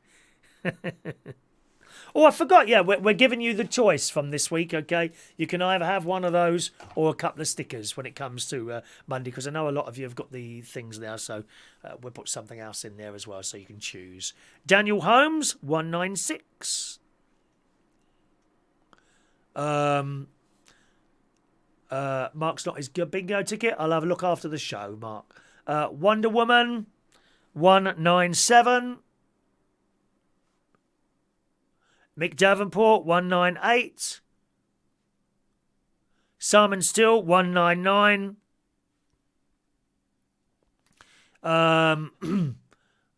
Gary Ross, 200 for young Gary Ross. 2 tickets, Gary. There's our Michael. All right, Michael. 201, Michael. Turn up. Sherry, there's Sherry. Does her own little cooking channel, my love. Sherry DMP is on 202. It was you, Gary, was it? Yep. Send an envelope down. I didn't go to the post box last night, but I'll be in there for you this afternoon. All right? Is that everyone? If I've missed anyone out now, this is what I say, Rachel. Get your food in now. Get as much food as you possibly can store, because you don't want to go to shops then. Hello, Heidi. 203 for young Heidi Young. All right, Heidi. I joined that Coningsby group as well. Yeah, I've joined that. Joined that as well. So I'll be in contact with them next week. That's for me. I'll be in contact with someone next week. I thought what I'm going to do is at my caravan, because I've got a mobile phone aerial now. I'm going to put it on a long stick. I've got a couple of long sticks there, like a bamboo stick. You know, very like for 2 minutes, just to check that the signal does go up. Otherwise, I'll send it back there. All right. Get to the tin factory. Well, Gary told me when we had the last thing there with the tin factory, the tin shop there was a queue outside it. He was saying, weren't he? Gosh. Peter Paliwoda, ticket number 204. 204 for Peter there. Excellent. Peter Wright says, what a pleasant show today. Actually, Peter, and I think the reason for that is I didn't keep going to the messages. That's why it was a pleasant show.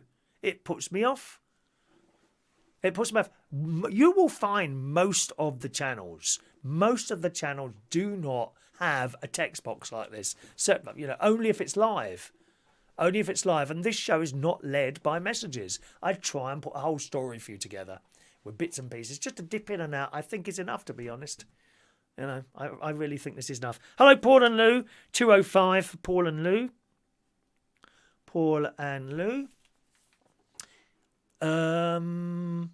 And Ross Herndine. Thank you, Ross. 206. 206, Ross Herndine.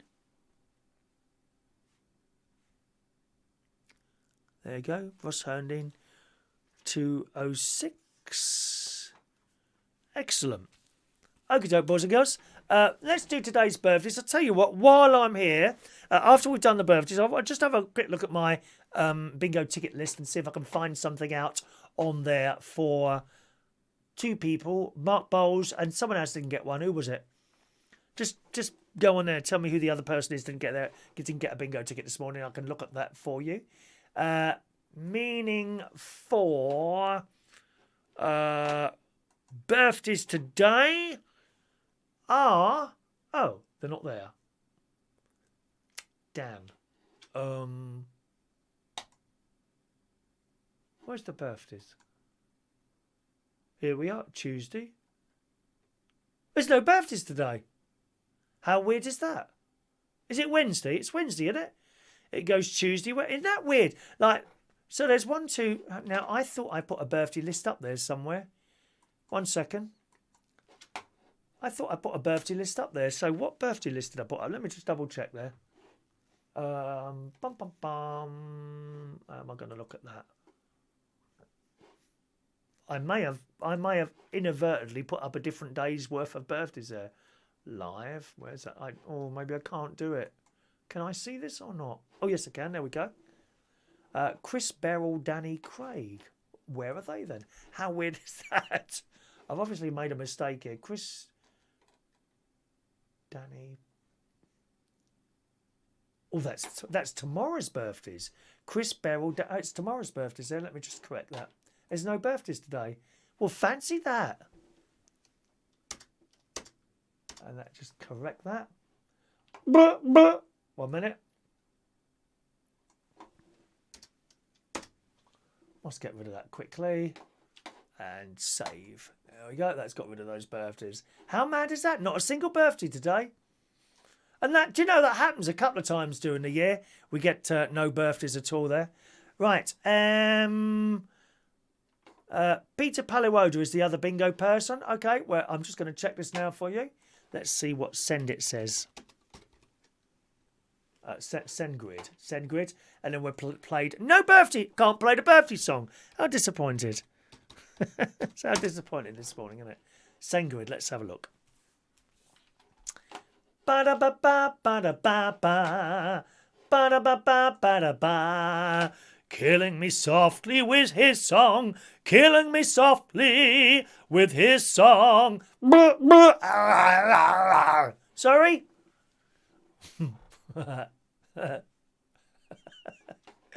Oh Lord, please give me professional help as soon as possible. Then we'll play our little game. Needle in a haystack. What's the date today? 29. 29, 29, 29. Search. Come on, baby. There's little Michael Pullman's one. Did you get 2 today, Michael?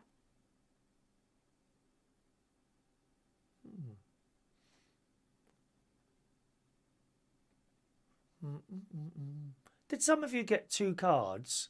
Did a lot of you get 2 cards this morning? According to this, some of you got it twice for whatever reason. Ba-da-ba-ba, ba-da-ba-ba. Ba-da-ba-ba, ba-da-ba. Killing me softly with his song. Killing me softly with his song. Come on, where are you now? Da-da-da, da-da-da-da-da, da-da-da.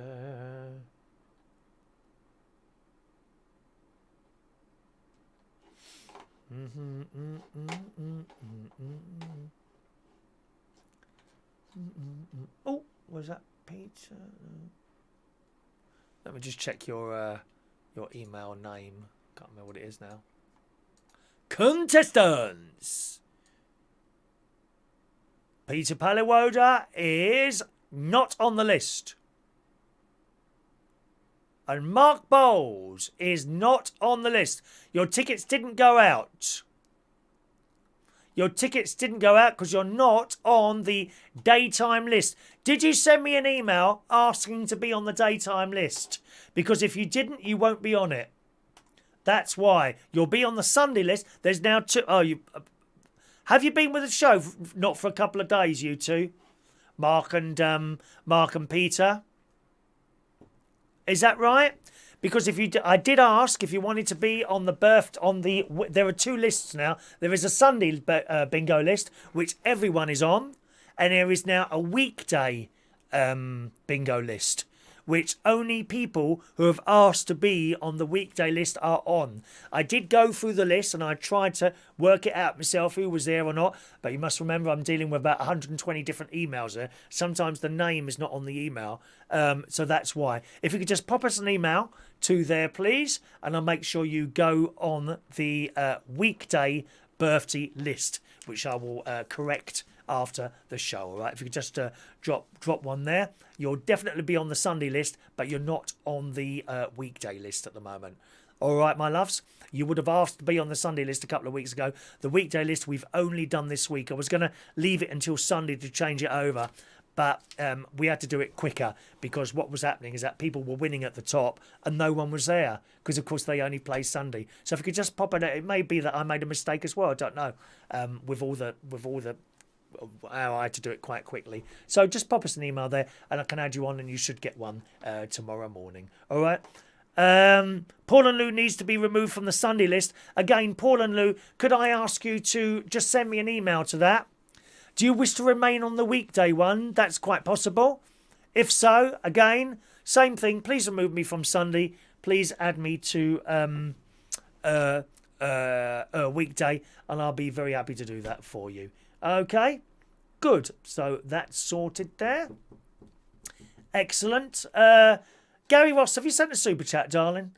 Oh, yes, he had. Look at that. £2 super chat from Gary Ross there. Thank you, Gary. To the best looking person on the telly. Oh, please, Gary. No, don't you be trying to butter me up. I'm not easy, you know. Ask Mark Bowles. I'm not an easy person. I'm not easy. I'm not easy. Rude. Let me give you a couple of free raffle tickets. 915 and 916 for young Gary Ross. All right. Good. Well, I'm glad we got that sorted and found what the problem was fairly easily there, didn't we, my darlings? 916 and 915 for you. In there. That raffle's tomorrow morning. Thank you, Gary. Best looking person on the telly. I'm inclined to agree with you on that, actually. David Fry's sent an email. Oh, where's that then? Is this about your bingo? You're not on the bingo either, David. What's that to do with? Right, shall we play our little game of bingo now? It's bingo time, boys and girls.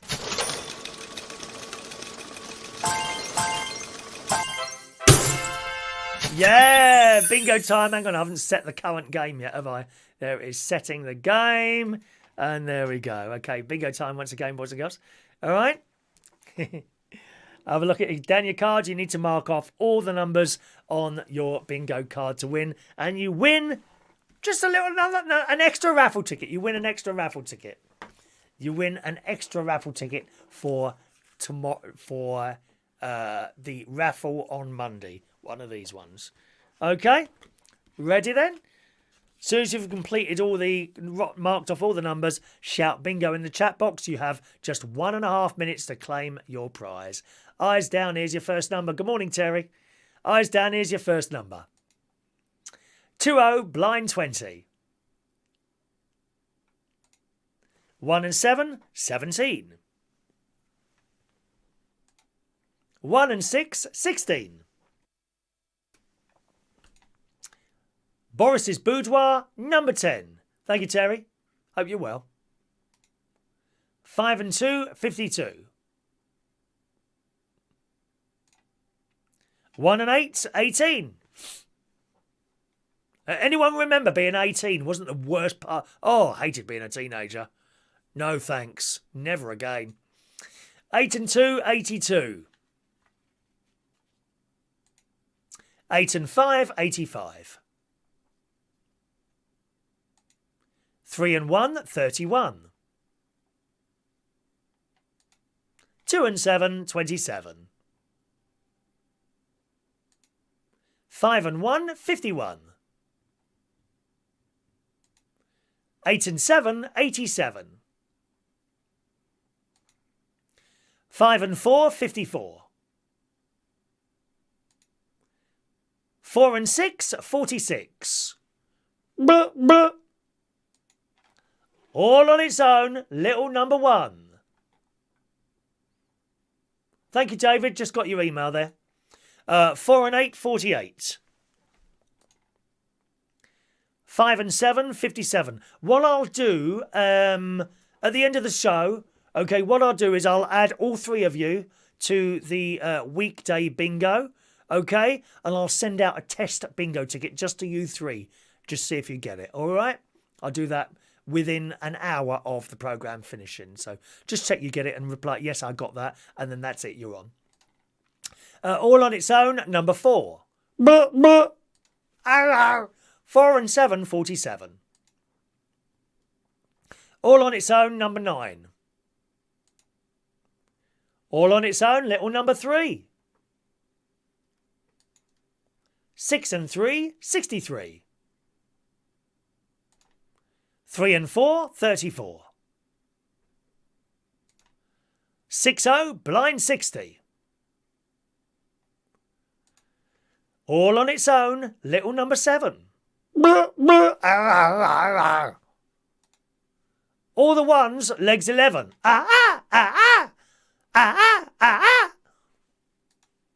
1 and 4, 14. 6 and 1, 61. 7 and 4, 74. 1 and 2, unlucky for some, 12. 4-0, blind 40. 5 and 8, 58. 4 and 9, 49. 3 and 2, 32. Ah, yeah, but Gary, that's not their fault. Sometimes, more often than not, it's people not looking in the right folder. But in this case, they're not on the list. You know, I did say you had to write, but there's so many emails. You know, some are going to get missed. That's just how it is. 4 and 1, 41. All on its own, number 2. Shania, did you like being that age, 18? 3 and 6, 36.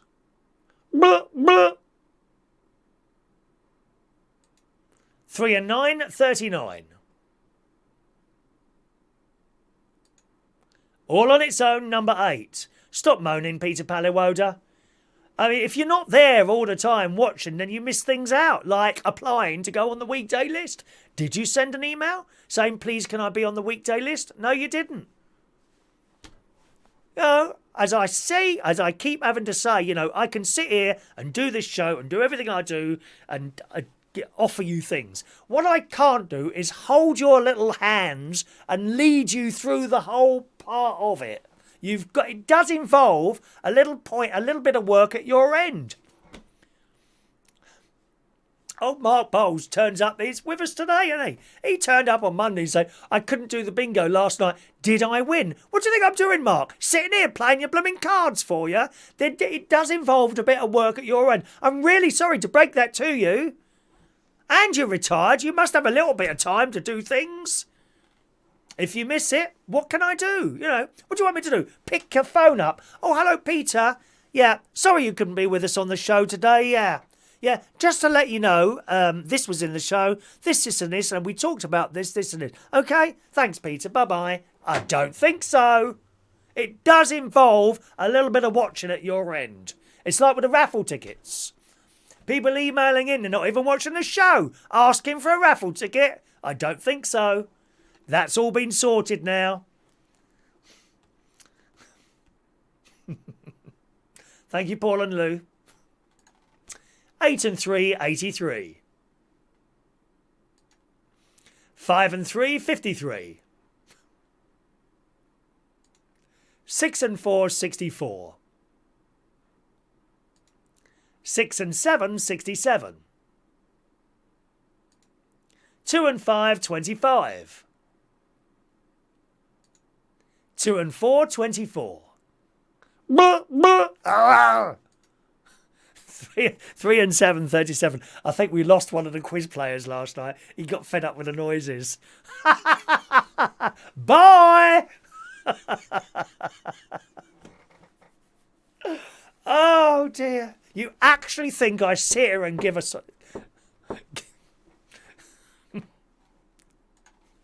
1 and 3, unlucky for some, 13.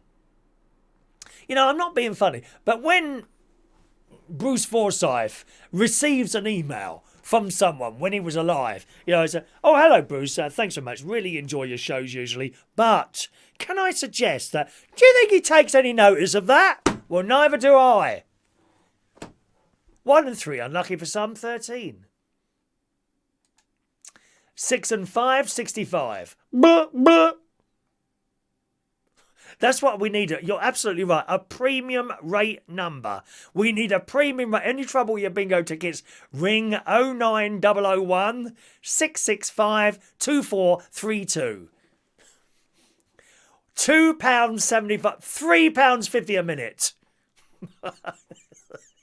What a fantastic idea. Parknest, you'll receive a tenner for that when I start getting the money in. All on its own, number 6. 3 and 8, 38. 5 and 6, 56. 8 and 4, 84. TikTok's better than this. TikTok's better than this. They just say it. They don't put up with any old crap. 8 and 1, 81. You lot, some of you lot want to try your luck on Gary's British talk show. He don't have any of this crap going on. He blocks you straight away. Most of my viewers, I'm very proud to say, have been blocked by Gary's British talk show. Good luck to him, that's what I say.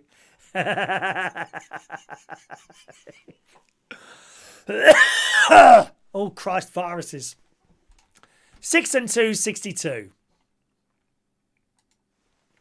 All the 7s, 77. 6 and 8, 68. 8-0, blind 80.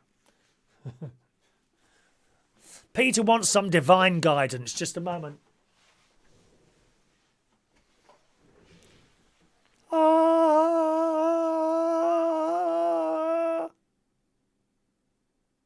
You feeling better now, love? That's your problem. You don't go to church. That's what your problem is, Peter Pallowode. If you went to church, you wouldn't be like this. You know, you don't have any of this crap from Shania, do you, or her dad? No, regular churchgoers.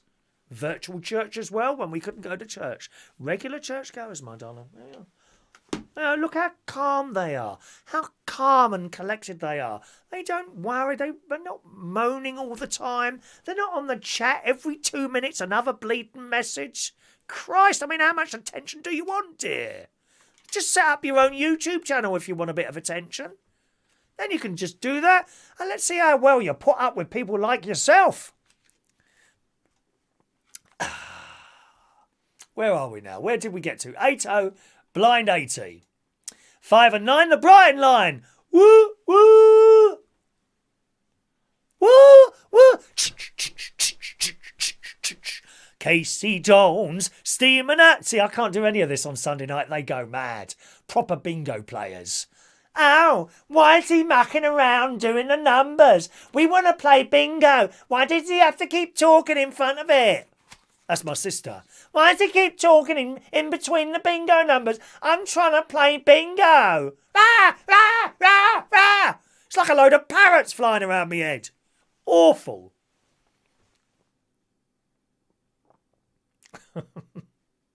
Ooh.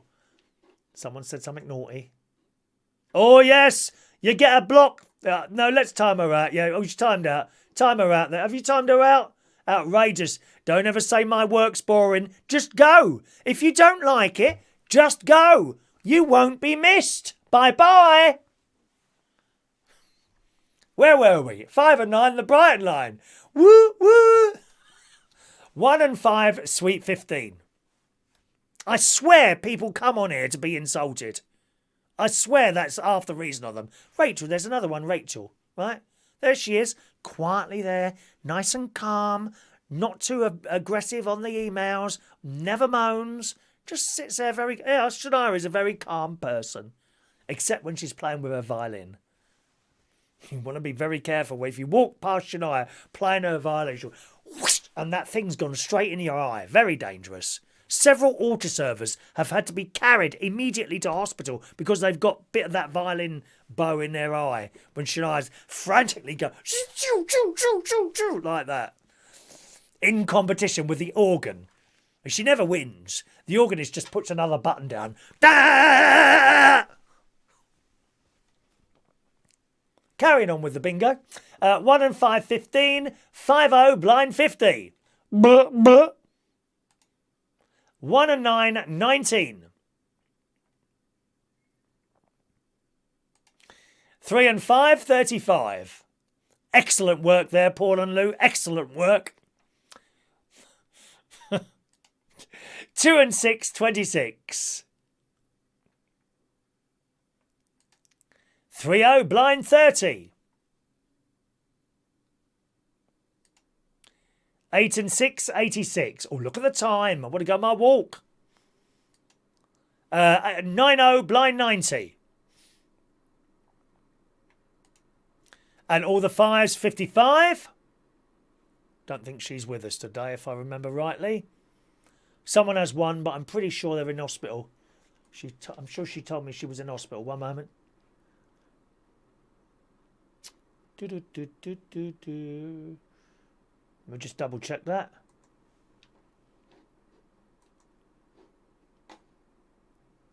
Yeah, she's in hospital today, so we carry on.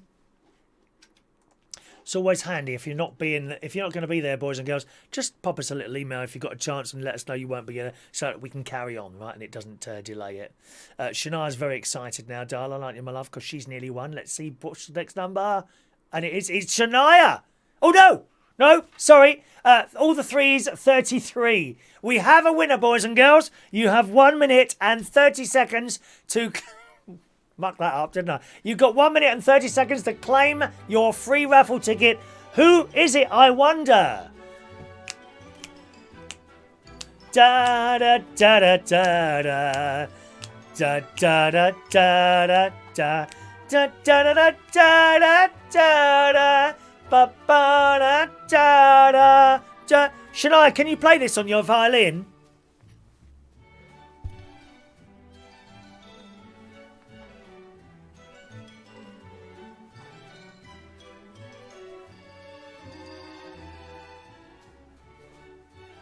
Come on, 1 minute and 30 seconds.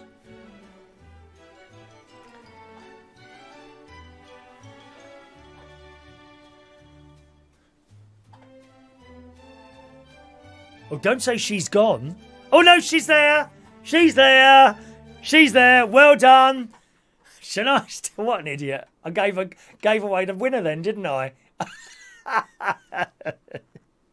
Anyway, here's her ticket. We didn't do this yesterday, did we? Showing tickets. It does take a little bit longer. There we are. And Fran, you only had a couple to go there. This will be interesting to you. This is what I can see in front of me, you see. 1 minute, let me get my screen up so you can see. That's what I can see in front of me there. See? You can just about see those pictures there. Denise Andrews would have won today, but I know she's not with us, so we just carry on. If someone lets us know before they're not going to be here, we can just carry on and avoid that. Shania's there, and Fran would have been the next one. Although that changes. This changes position. Okay? At that particular moment, that's where people are. And I can scroll down and see most other people's bingo tickets. So well done, Shania. Divine intervention, that's what that was. Absolutely. Did you see that? I got out the picture of the Redeemer. The Redeemer there. Hail Redeemer, King, Divine, Priest and Lamb, the throne is thine. That one. I got that, and immediately Shania's number came up because she goes to church. Because she goes to church. That's what happened. Let's read the winning numbers then. 2, 8, 17, 19, 20, 33 was the last number there. 36, 47, 52, 53, 63, 68, 74, 80 and 83. Well done, Shania. Let's give you a bingo little ticket there. I'll leave that open because I've got to do the put Peter, Mark and David on there, haven't I? Is David not on there then? I thought you were on there, David. 1 minute. David Fryer. No, you're not. No, you're not. Okay. You're on the... Don't worry about the Sunday one. You'll be on the Sunday one, just not that one. Because it's a different thing. Let me just delete that game. Okay, that's done. Excellent. Close that down there. All right, Shania, let me give you another raffle ticket number 207 for Shania. Okay, raffle ticket number 207, my love. 207, Peter Wright needed 4. Hello, Adam. You're very quiet. Only 3 for Adam. 3 for Adam. Say a little prayer, please, for Peter. You see, the trouble is, if you don't go... I've tried this before for people, Peter. You know, you go to church and you say a little prayer for people that don't go to church, right? And you get this little voice in your head. Sorry, Chris, I don't know them. You know, if you don't go to visit him in his house, do you actually think he's going to let you in his house? That's the thing, you see. Shania's just practically got a key. Practically got a key. Shocking. He just wouldn't know you are, Peter. I'm sorry. I've tried it before. Sorry, I don't know him. He doesn't come to see me. Shania, she'll go one day. Hopefully not too soon. She'll be straight. I've got her own key. Escalator going up. Escalator going up to heaven for Shania. Peter, you'll have some sort of great big mountain that you'll have to climb up with a rope hanging down there, desperate, and you'll get to the top. No, I don't remember you ever coming to see me. Terrible, really. Oh, well, that's how it goes. Thank you very much, boys and girls. Absolute pleasure to chat to you on this Wednesday morning. Let's do it again tomorrow. Thursday morning, who's going to win the Super Chat raffle tomorrow? Someone is going to actually win this exclusive United Kingdom Talk UK Lockdown 2020 mug. I'm so excited and I just can't hide it. I know. I love you.